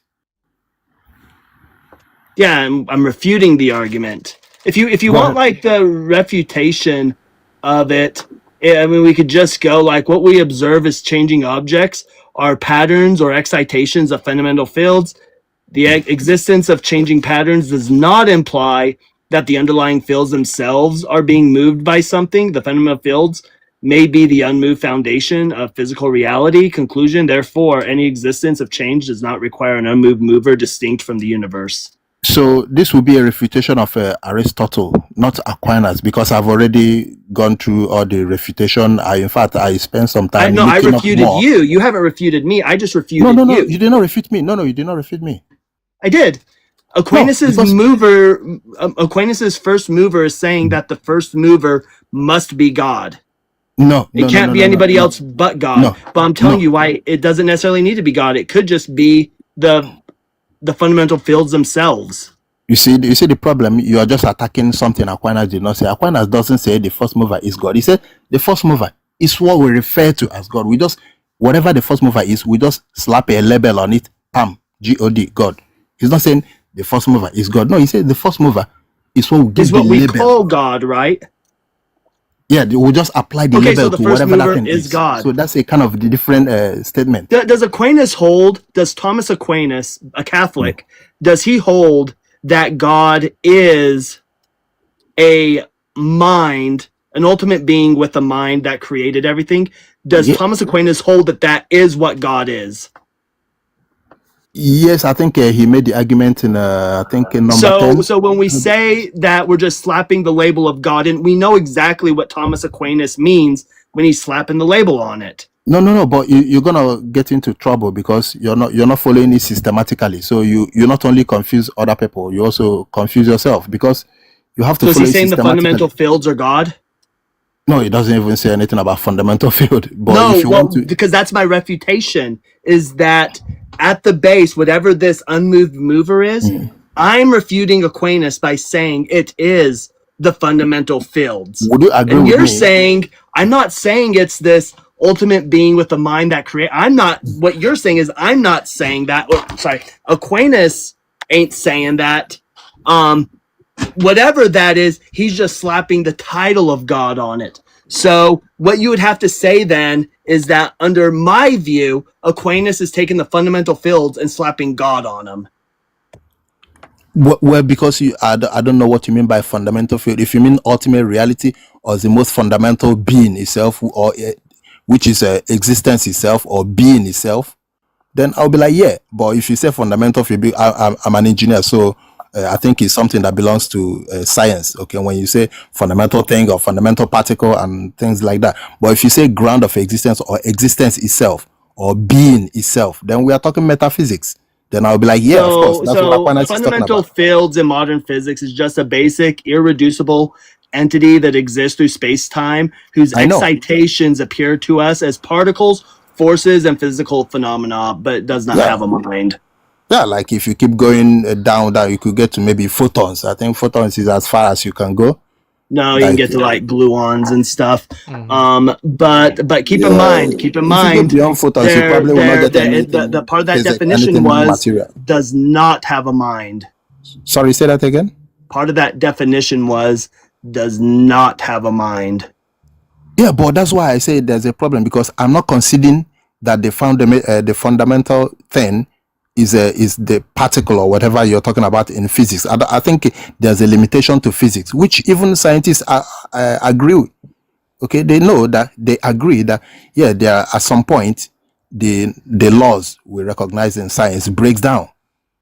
So metaphysics now goes a step further to describe, because metaphysics by definition is the study of the foundation of being or existence or reality.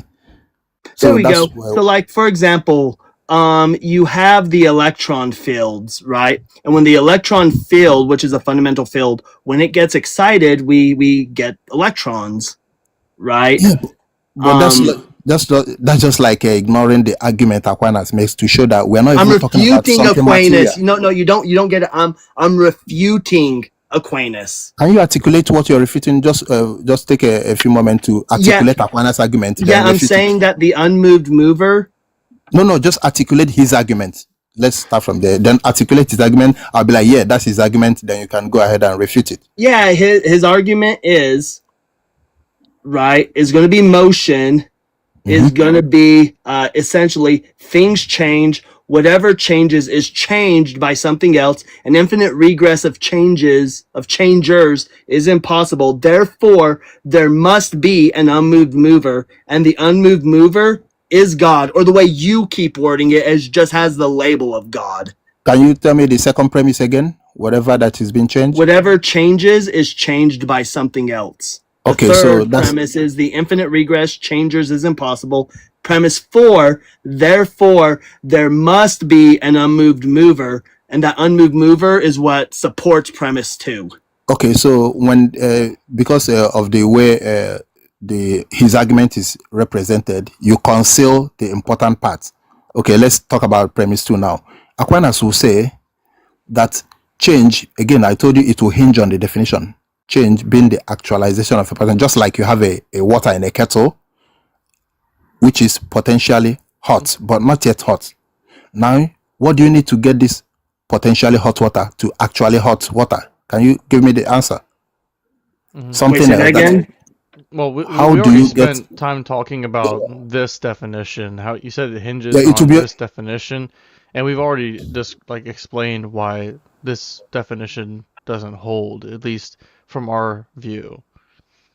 Yeah, but okay. So, but to get okay, Cyber, if you could answer this one, how would you get a potentially hot water to become actually hot water? What do you need? You would apply heat. Exactly. So you need something that is already actually hot, correct? Mm-hmm. It needs heat. So now, because of the definition, for something that is a potentiality to move to actuality, it needs something that is already actualized. To actualize the potential, you need something else that's already actualized. Do you agree with this? From a certain standpoint, but if we're talking about metaphysics, Mhm. it would still hold that all the moments are actual.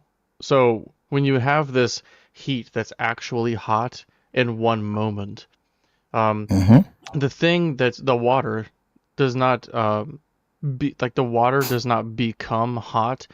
It just means that you can infer that in the future there will be a kettle of water that is actually hot. It didn't nothing Yeah, actually and it is changed. the case. Yeah, and it is the case Well, too that, like, for example, radioactive atoms. We don't know. Like, there's no cause on why they start to decay. We have no evidence that there's like a specific thing that causes it. It's just the nature of radioactive atoms. When it comes to quantum events, they're probabilistic. We don't know what causes them. They're just probabilistic. When it comes to fields fluctuating, they fluctuate according to their own nature. There's not like something that causes it. They just do yeah, it that's according fine. to their own nature. That's fine, because we are not looking for the cause. Okay, that's fine. But No, you're what we're trying to trying to say there establish. is a cause, though. No, That's Aquinas's whole argument is no, there no, is a cause. no. We're still dealing with premise two, so that if you get it right, then the rest of the argument flows. You understand it better. So because that's the rest of the argument hinges on this definition and how Hold you on. understand Again, it. two is whatever. Again, premise two, just to be clear, right? Can I refer you to where the actual argument is instead of the representation of the argument? Because I think something is missing there. You can go to newadvent.org. You get the actual argument, how it's presented, not like some people misrepresent it and then go on to attack a straw man. Just go to the argument directly.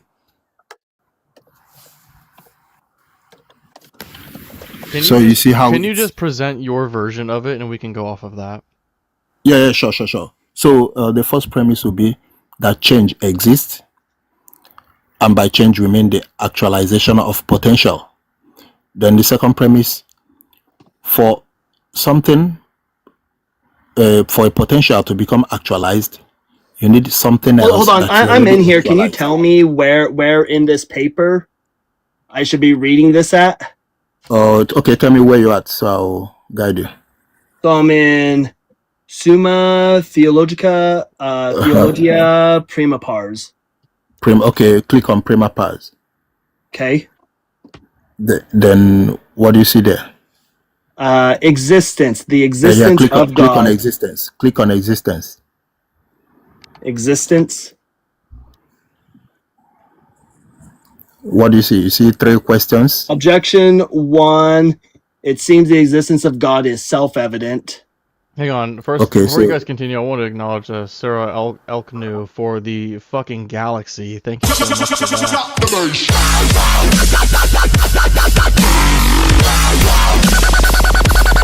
It's very generous. I really appreciate you. That was special. Yeah, Sarah is my girlfriend. That's your girlfriend? No, I'm just joking. I'm just joking. All right. So the objection belongs to the Article 1. So we're talking about the Article 3. There are 3 articles under the existence of God. The first one is the proposition God exists, whether it is self-evident. Then the second one is whether it is demonstrable. Then the third one is the question, does God exist? Under that third article is where the arguments are. Under 3? Yes, under 3, yeah. Does God exist? Further, the existence of God were demonstrated. This could only be from his effects, but effects are not proportionate to him. Well, keep in mind, too, objection 1, it seems that the existence of God cannot be demonstrated. Important, for it is an article of faith that God exists. So he's saying right off that you can't do it because it's an article of faith. Yeah, that's the objection, because the way Aquinas presents his argument, he lays out all the objection. In fact, if he's running, he even makes up more objection that are even stronger than the the one you present. and then he attacks, he refutes all of them, present the argument. So you are just reading the objection. And it's not So- going to surprise you that you find the objection you agree with them. Okay, so his reply to objection 3, his reply to objection 3, is going to be, make sure we're here. Reply to objection 3, from the effects not proportionate to the cause, no perfect knowledge of that cause can be attained. Yet from the very effect, the existence of the cause can clearly be demonstrated. So we can demonstrate the existence of God from his effects, though from them we cannot perfectly know God as he is his essence, right? So what he's saying here is that we can get this, make sure I'm getting this, yet from every effect, the existence of the cause can clearly be demonstrated. So when you're talking about your water, the cause of the water heating up is it being placed on a heat source, right? Yes, exactly. That's what causes it. What we're saying is that the fundamental fields have no cause. When we talk about radioactive decay, there is no cause. It's just Okay, the what if- nature. It It's also- just how they it's act. also like one thing that I picked up on from that, like from the effects, the cause can clearly be seen to exist. That just means that if effect E, then cause C, right? Or like then the cause exists. So if there is an effect, then there is a cause, right? So if but this would just be a special plea to God, right?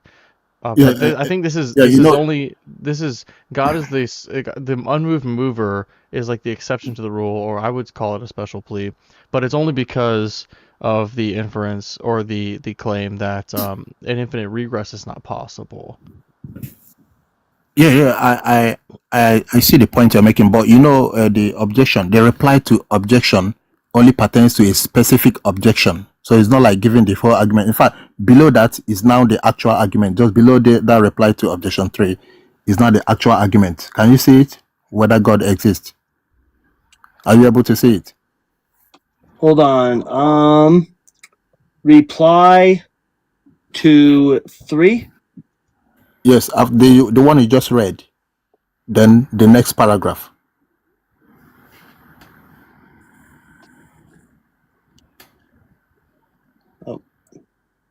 Well, I think, did I go? That's article 3. That's whether God exists. Hold on. Reply to objection 1. Reply to objection 2. What's the site? What's the website you're on? I'm on New Advent. So Okay, New Advent. I'm on Article 2. No, article 3 is the Okay. Yeah, article 3. Article 3, where at? Okay, I answer, the existence of God can be proven in 5 ways. The first and more manifest way is the argument from motion. Now, Yes. now keep in mind what I said. So let's see if this lines up with what I gave the argument to be. It is certain and evident to our senses that in the world, some things are in motion, right? That was my premise 1. Things are in motion. That was my premise 1 that I gave. Okay. Yeah, Right premise now, one, everybody agrees whatever with it. is in motion is put in motion by another. Right now, that was my premise 2. Seems like he's following the premises that I gave. Keep going. For nothing can be in motion except it is in potentiality to that towards which it is in motion, whereas things move inasmuch as it is in act. For motion, Do you understand that part? Do you understand that this sentence? That's Yeah. the crucial sentence in this Mhm. argument. That's what the argument you represented earlier was missing.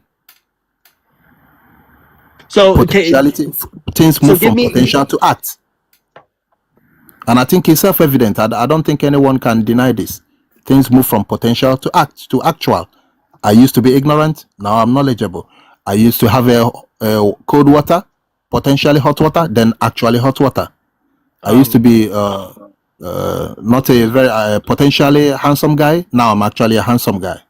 I don't grant that. Hey, Larian. So, I've got your syllogism that you were beginning typed out to where you had left off so far. I have change exists, and I put in parentheses A of P, actualization of potential. Premise 2, Okay. and I was writing it for a potential to become actualized, and that's when we were going down the Yes, you need something else that's already actualized.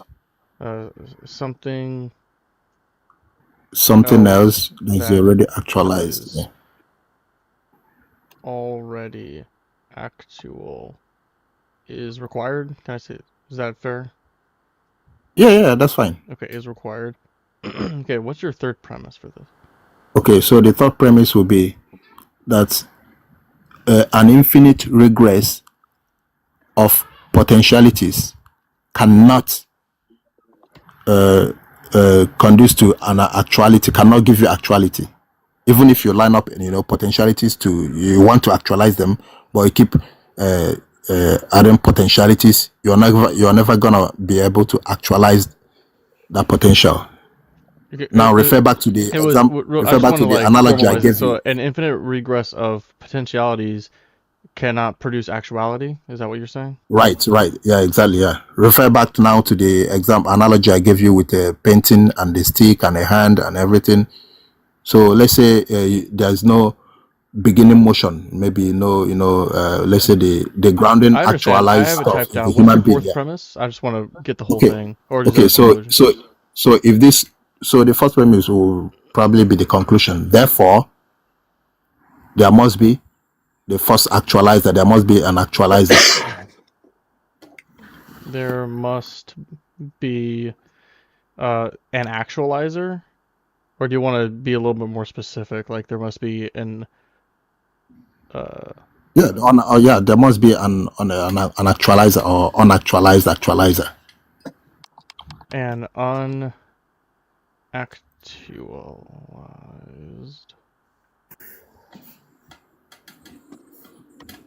I don't know. I don't know if unactualized, if I spelled that right, but actualizer. Right. And then you can add a normal tagline, Aquinas tagline. Then this is what we refer to as God. This is what we give the name God. You can leave that by the side. We can just call God the unactualized actualizer for now. Cool. So this is what I've got. Can y'all see that? Mhm. Yeah.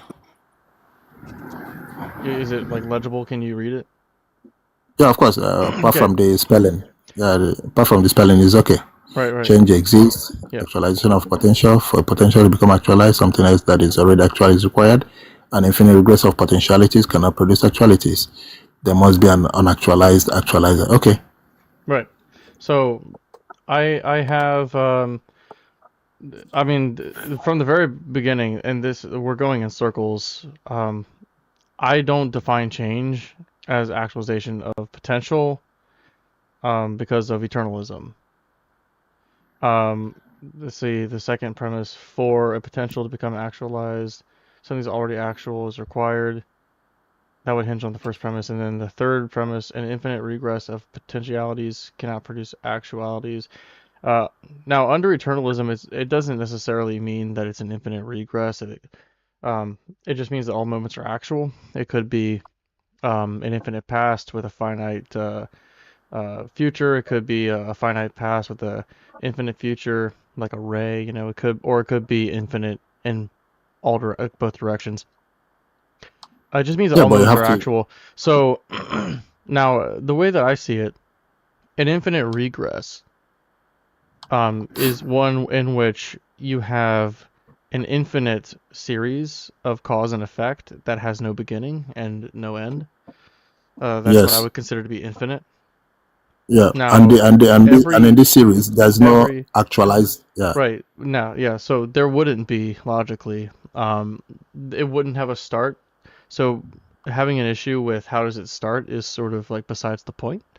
How? You No, would no. It's have not. It's actually the point. It's not. any given effect would have its cause, and since you have infinite causes, you always have an explanation for any given effect that you would see, right? Exactly. But in premise one, you already said there is change. So you are now you cannot now say that is besides the point because you have to explain how these infinite potentialities get you to the Well, change hold you on. already There's no admitted in the first premise. there's just no logical issue with an infinite regress. Every single effect it has you would only run into an issue if you posit this first thing, because you would have to say that something came from nothing. There was an effect with no cause.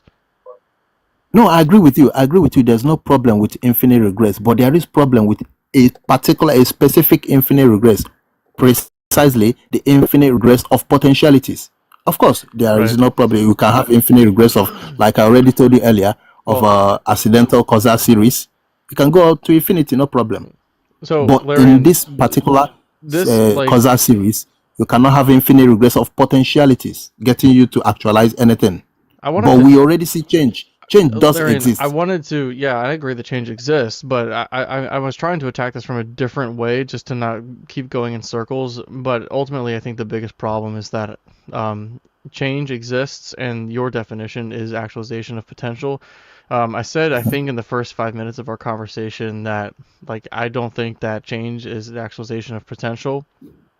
And Cyber agreed, and I don't think we ever resolved that, and we've touched on it multiple times, and it would just fall apart because of that reason alone.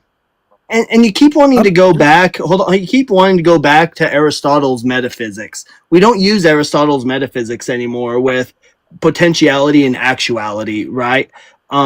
So right, which is, you know, things possess potentials. Potentials require something already actual to actualize them. But the question is, why, given that modern physics describes reality in terms of fields, states, symmetries, probabilities, not in potentiality and actuality. We used to, we don't anymore. Why should I accept this framing to begin with? Why should I accept that framework to begin with?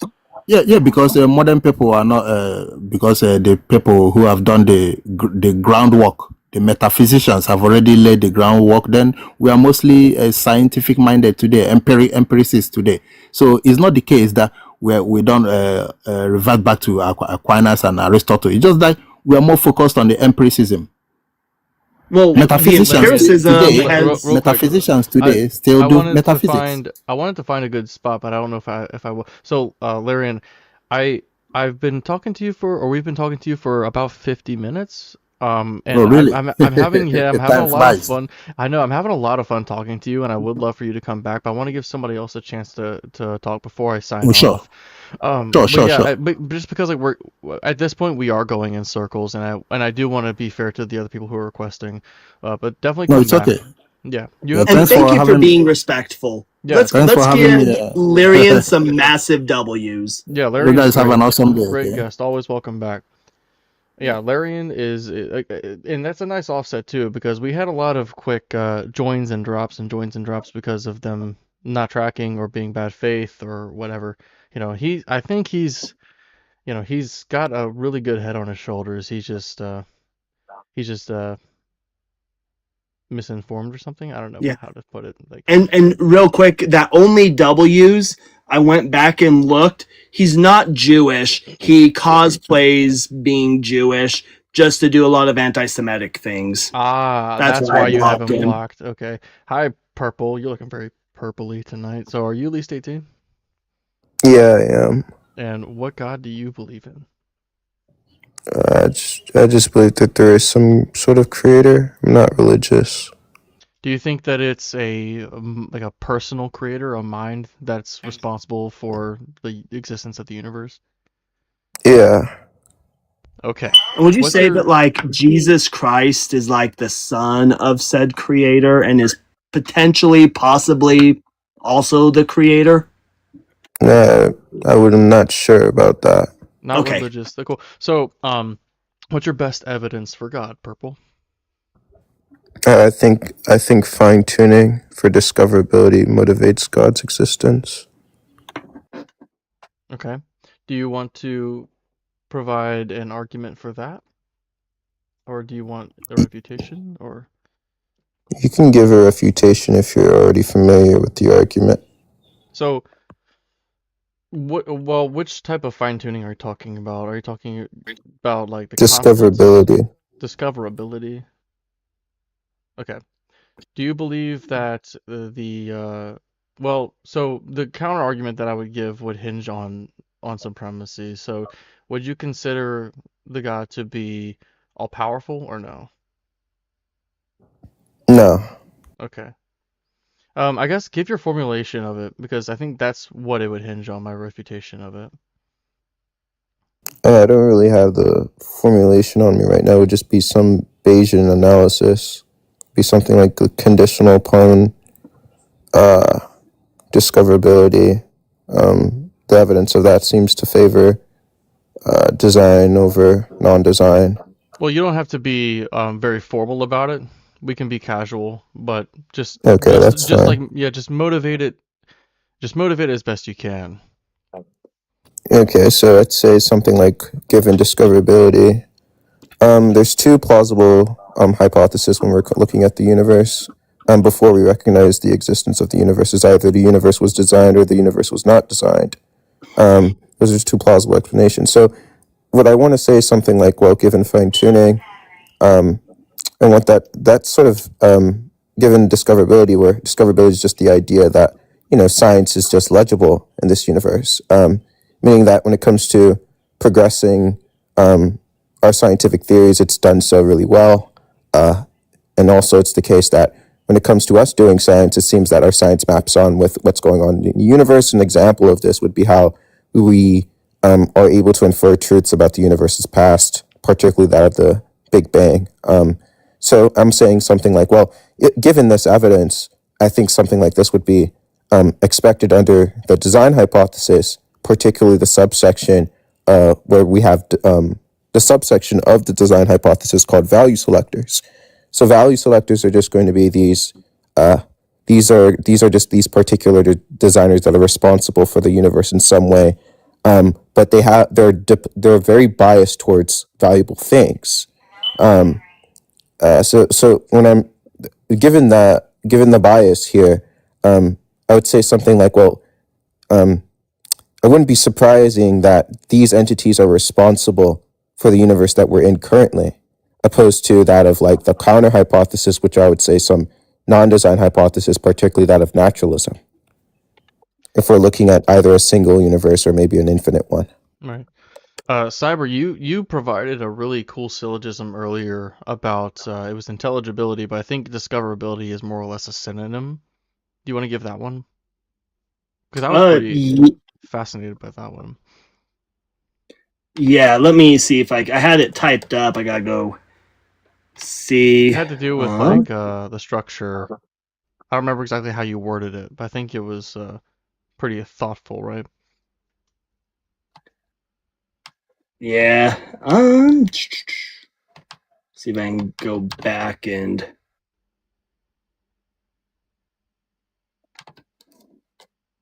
find it. Yeah, while he's looking for that, thank you guys for all the love tonight. Poopman Jones has been sending support, as well as Shaitjin. I don't know if I pronounced that correctly or not, but that harmed me. Sarah Elkanu sent a galaxy earlier, and one of my snails, which by the way, that's the gift of choice. That's the goal. If you guys wanted to contribute to that. Violet contributed, Fairy Queen sent support, Fended, Carice, Factualist, Tenica. Poopman Jones sent a whole bunch of stuff actually earlier on. King 3D, Guy Jones, Saintly, 3 Pips, Reckless Religion, Redheaded Trouble. And yeah, thank you guys for all that. I really appreciate that. I think I'm in the area where I typed it up. What was the syllogism? It was the one talking about how it was talking about how like if the universe is structured and behaves in a way that we are I'm trying to think about like how you worded it. Where it's consistent and we can study it, then it is just necessarily going to follow that it'll be intelligible. Yeah, so I'll give 2 of them. We'll have one syllogism, then we'll do the naturalistic one. So premise 1 is going to be reality exhibits stable patterns and regularities. Premise 2, minds can discover and model those patterns through observation and reason. Premise 3, intelligibility is the existence of discoverable patterns, not the existence of a mind that created them. Conclusion, therefore, intelligibility can be grounded in the structure of reality itself rather than God. To more be in line with Loeb's view, since he's a naturalist, is going to be premise 1, to exist at all, a universe must have some sort of structure or nature. Premise 2, or it'll just fall apart. Premise 2, any structures necessarily produces regularities. Premise 3, regularities are what makes rational inquiry possible. Conclusion, therefore, intelligibility follows naturally from the existence of structured reality. In this view, intelligibility is not surprising. A complex, chaotic reality with no regularities could not sustain stable objects, observers, or reasoning in the first place, thus it wouldn't exist. Thus it can't exist. It reminds me of the puddle example, where like the thing can't exist without its priors. It would be like emergent from the existence itself or the environment. The second argument, the first premise, you said that reality, in order for reality to exist, it must have structure. Mm-hmm. I don't agree with that, because that would mean that reality cannot be chaotic. It would be impossible for reality to be chaotic. And just what it means for reality to be chaotic would just mean some reality that exists without structure. I don't actually hold to true chaos. I would consider chaos to be something that is only perceived from ourselves. I am a determinist necessitarian. So I think that there is always a cause and effect. I don't think that there's any kind of true randomness. And since there's no true randomness in my view, I wouldn't hold to any true chaos. I guess those would be kind of the same thing. And this kind of goes back, I don't know how long you've been listening to. This kind of goes back to like the law of identity, right? So whatever exists has identity. So that's premise 1. Premise 2, having identity entails having characteristics or a nature. Conclusion, therefore, whatever exists must have some nature. Thus, they would then have to follow within premise 2.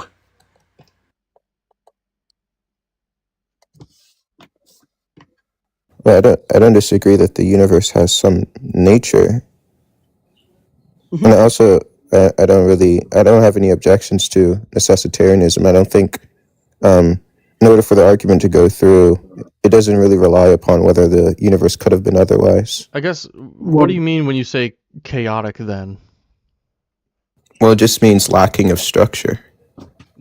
In order to have structure, it has to have nature. Yeah. But having nature properties is structure. Law of identity requires structure or nature. I'm not too convinced of the law of identity either. Whoa. You don't think the laws of logic exist, or you don't hold the laws of logic? No, so the law of identity, I'm not too sure is what I hold to. Law of non-contradiction, I'm also not sure if I hold to that either, because I am sympathetic to diletheism. Whoa. So okay, so you could potentially hold the belief that God is God and God is also not God. God is God and it's not that God is God. Yeah.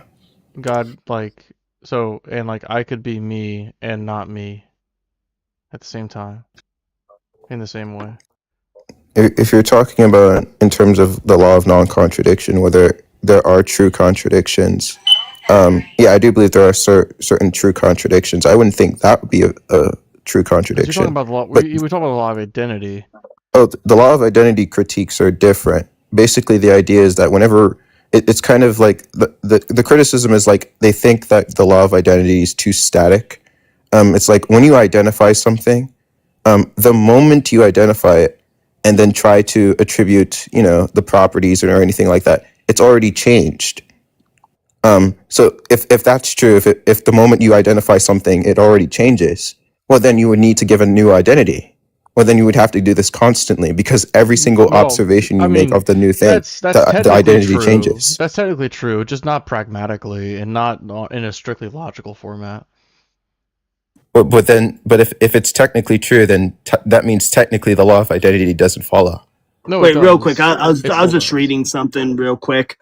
What's the example of you? The law of identity wouldn't work. I'm sorry. I was just reading something. He was So just saying what? that like by the time you identify something, it's already changed, right? Because it has like it's passed through time, it's lost a particle, it's gained a particle, right? That's probably what you mean. It's gone through some kind of change. Um, but like it would still follow pragmatically. I mean, when I'm like talking about another person, I'm not talking about each and every single little particle about them. I'm talking about them from my perception of them. I'm not aware of every little particle, right? So it would follow while doing logic, and especially like if you're talking about formal logic, it would always follow in formal logic. And yeah, it would be true though that if their nature or properties do change, then item A would no longer be item A. It would have that difference. So yes, it would be a different thing. You're right there, but that just further supports the law of identity. No, because the way the law of identity was cashed out, the intentions behind it was nothing to do with pragmatics. It would have been that A equals A regardless of any pragmatics or anyone's desires or anything like that. That's just what the I'm talking about how equivalence we relation use is it, talking about. like when we use the law of identity day to day, which we do subconsciously all the time. Even children do. We are utilizing it. We're not looking at the structure of everything and understanding every little thing about it because we actually don't. We don't know the exact location of every particle in a human body. That's just not how it's applied practically, you know. But the law would still hold, especially if you're doing formal logic. Anyways, I was just saying that there are people that don't accept the law of identity. I'm also convinced that, like, the law of identity is too static and doesn't really capture what goes on in our day to day lives. Now, you may say, like, technically speaking, I'm right, but pragmatically speaking, we just don't think that way. I'm fine with granting that. I'm just telling you that, like, it technically speaking, when we're talking about the law of identity and how it's interpreted, it's interpreted in a very static way. It's not interpreted in a dynamic way. So you're not saying that it could ever be true that A is not A? I'm not sure. I'm just saying by the time you say A is already changed It and has it's no not. longer A. It has not changed. Can you tell me So, how a tree has changed from not being a tree? well, the moment you perceived, so let's just look at the microphone that, all right, I think that's the microphone that's right next to you. Well, the moment I looked at the microphone already has changed. Is it still a microphone? Well, yes, but not the same microphone that I observed. So we're talking about it. So it wouldn't have changed from being a microphone. So that would be what we're talking about if we're referring to it as a microphone. But if we're talking about it as the totality of all the particles that exist within it at this moment, then yeah, that would have changed.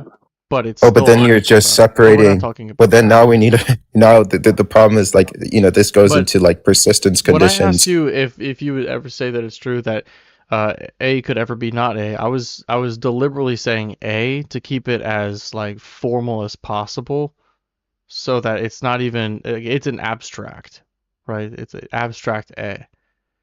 It's not specific. So this A does not change.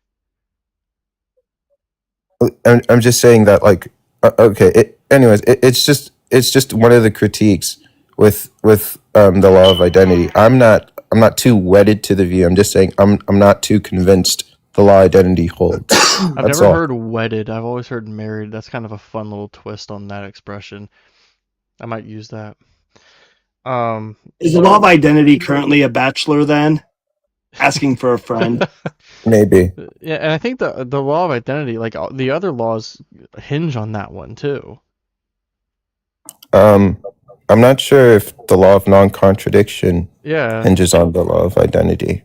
It does, because you are identifying things that cannot be the case and not the case at the same time. Like P and not P have identity as P and not P. I guess maybe there is some sort of interconnectedness And with like you could the extrapolate laws. that to any example that you're talking about when you're doing the law of non-contradiction. Because like if you wanted, it sounds like the critique that you're, it sounds like it might not even be one that you're wedded to. This is like we can't even really have coherent thoughts if we're worked up about the minute details that we can't even pick up on. We're not doing that with logic. We're not doing that at all. We can't say that it's I don't know, it's raining outside, and like that would be P, and then say it's also not raining outside, and I mean like right here, right now. Like that cannot be true. But if P is also not P, like by it's raining outside, I mean it's not raining outside. The whole logic is just incoherent without the law of identity nailing it down to not being its negation or something Okay, else. I Or was just like wondering C, like P could be how we got C here. or something, or W, if the law of identity didn't hold. Yeah, I'm just saying that, like, it's just not something that's really it's starting to be challenged. These particular laws, but I was wondering how we got here. Yeah, Um, I don't remember exactly how we got here, but I know that once you said that you don't hold to the law of identity or something like that, I was like dumbfounded, and we started talking about logic. Because I think it's really Oh, important that what's it yeah. people called? hold I to think it was logic. because of the argument Cyber gave the second argument, where the first premise, where he said that like reality must have structure. Now, and I was like, well, that seems to say that reality, there cannot be a reality that doesn't have structure, particularly chaotic ones, which is how it's understood Okay, definitionally can you from give me reality an without structure. example of a chaotic reality? Like a reality where just nothing is consistent. Like nothing at all, or nothing up to a Yeah, point?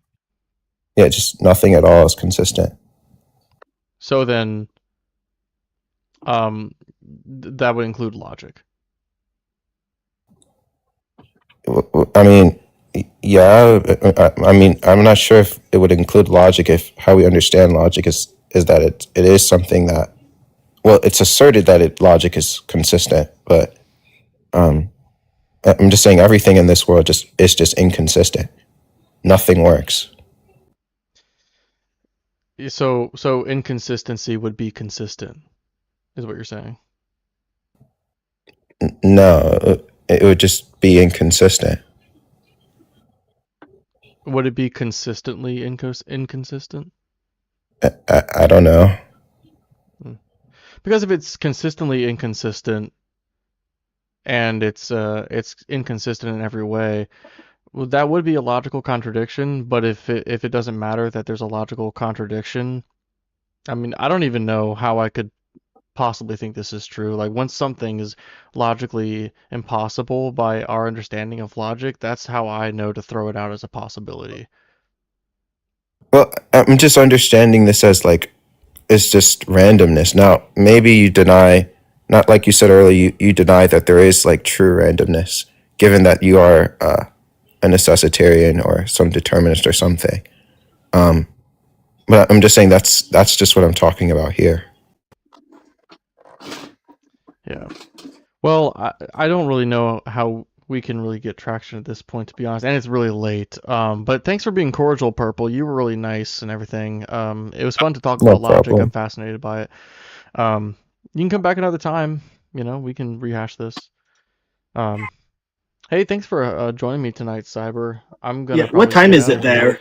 It's 2:38 a.m. Hear that, chat? Lobes is running from 240. He sees 240 coming at him, and he's just running.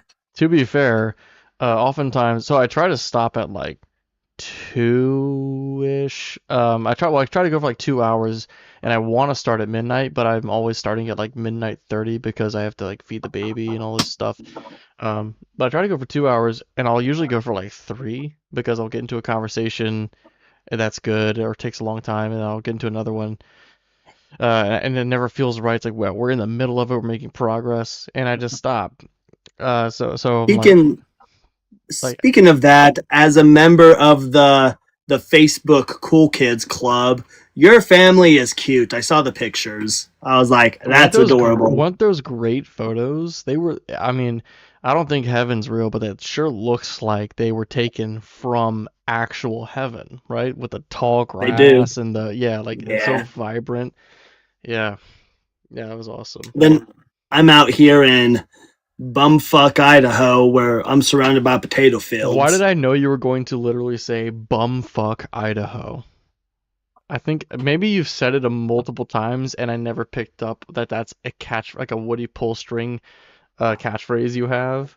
Because you have I don't think several I've catchphrases. ever have I. Chad, who's followed Because me for a while, have knew I that you were said it going to say before? that somehow. Maybe that's a proof of God. You've never said it before, but God was like, he's going to say bumfuck Idaho.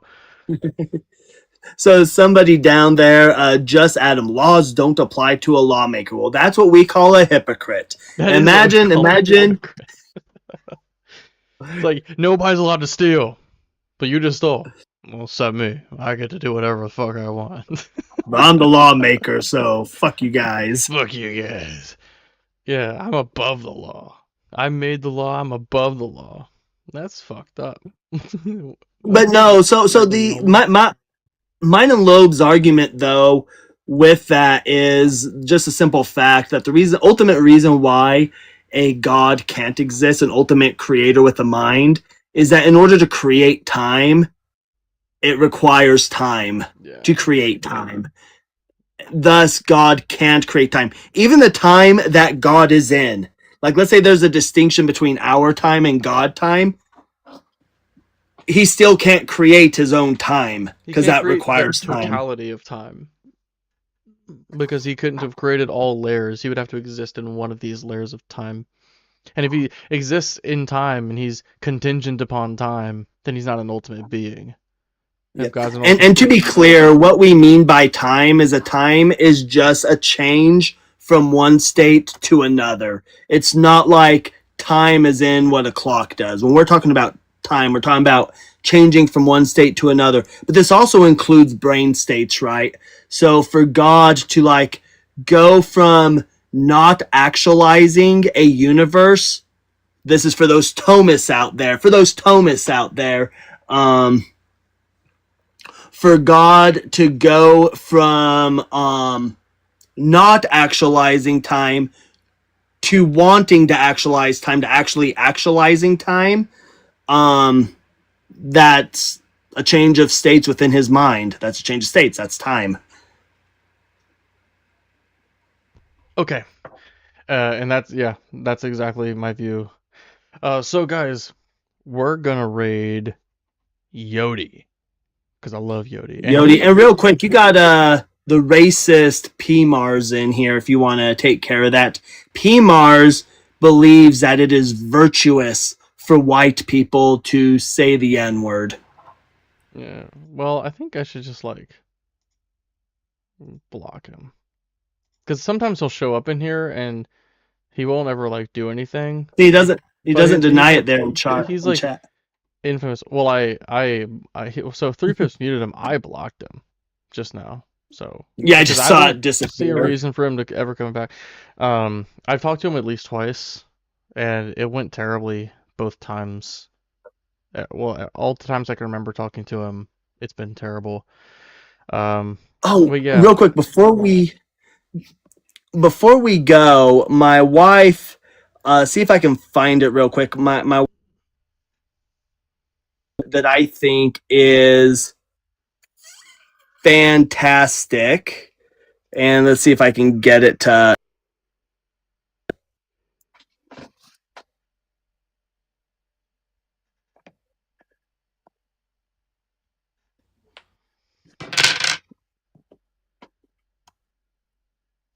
Give me big screen real quick. Yeah, hang on. The Bible says Adam and Eve, so I did both.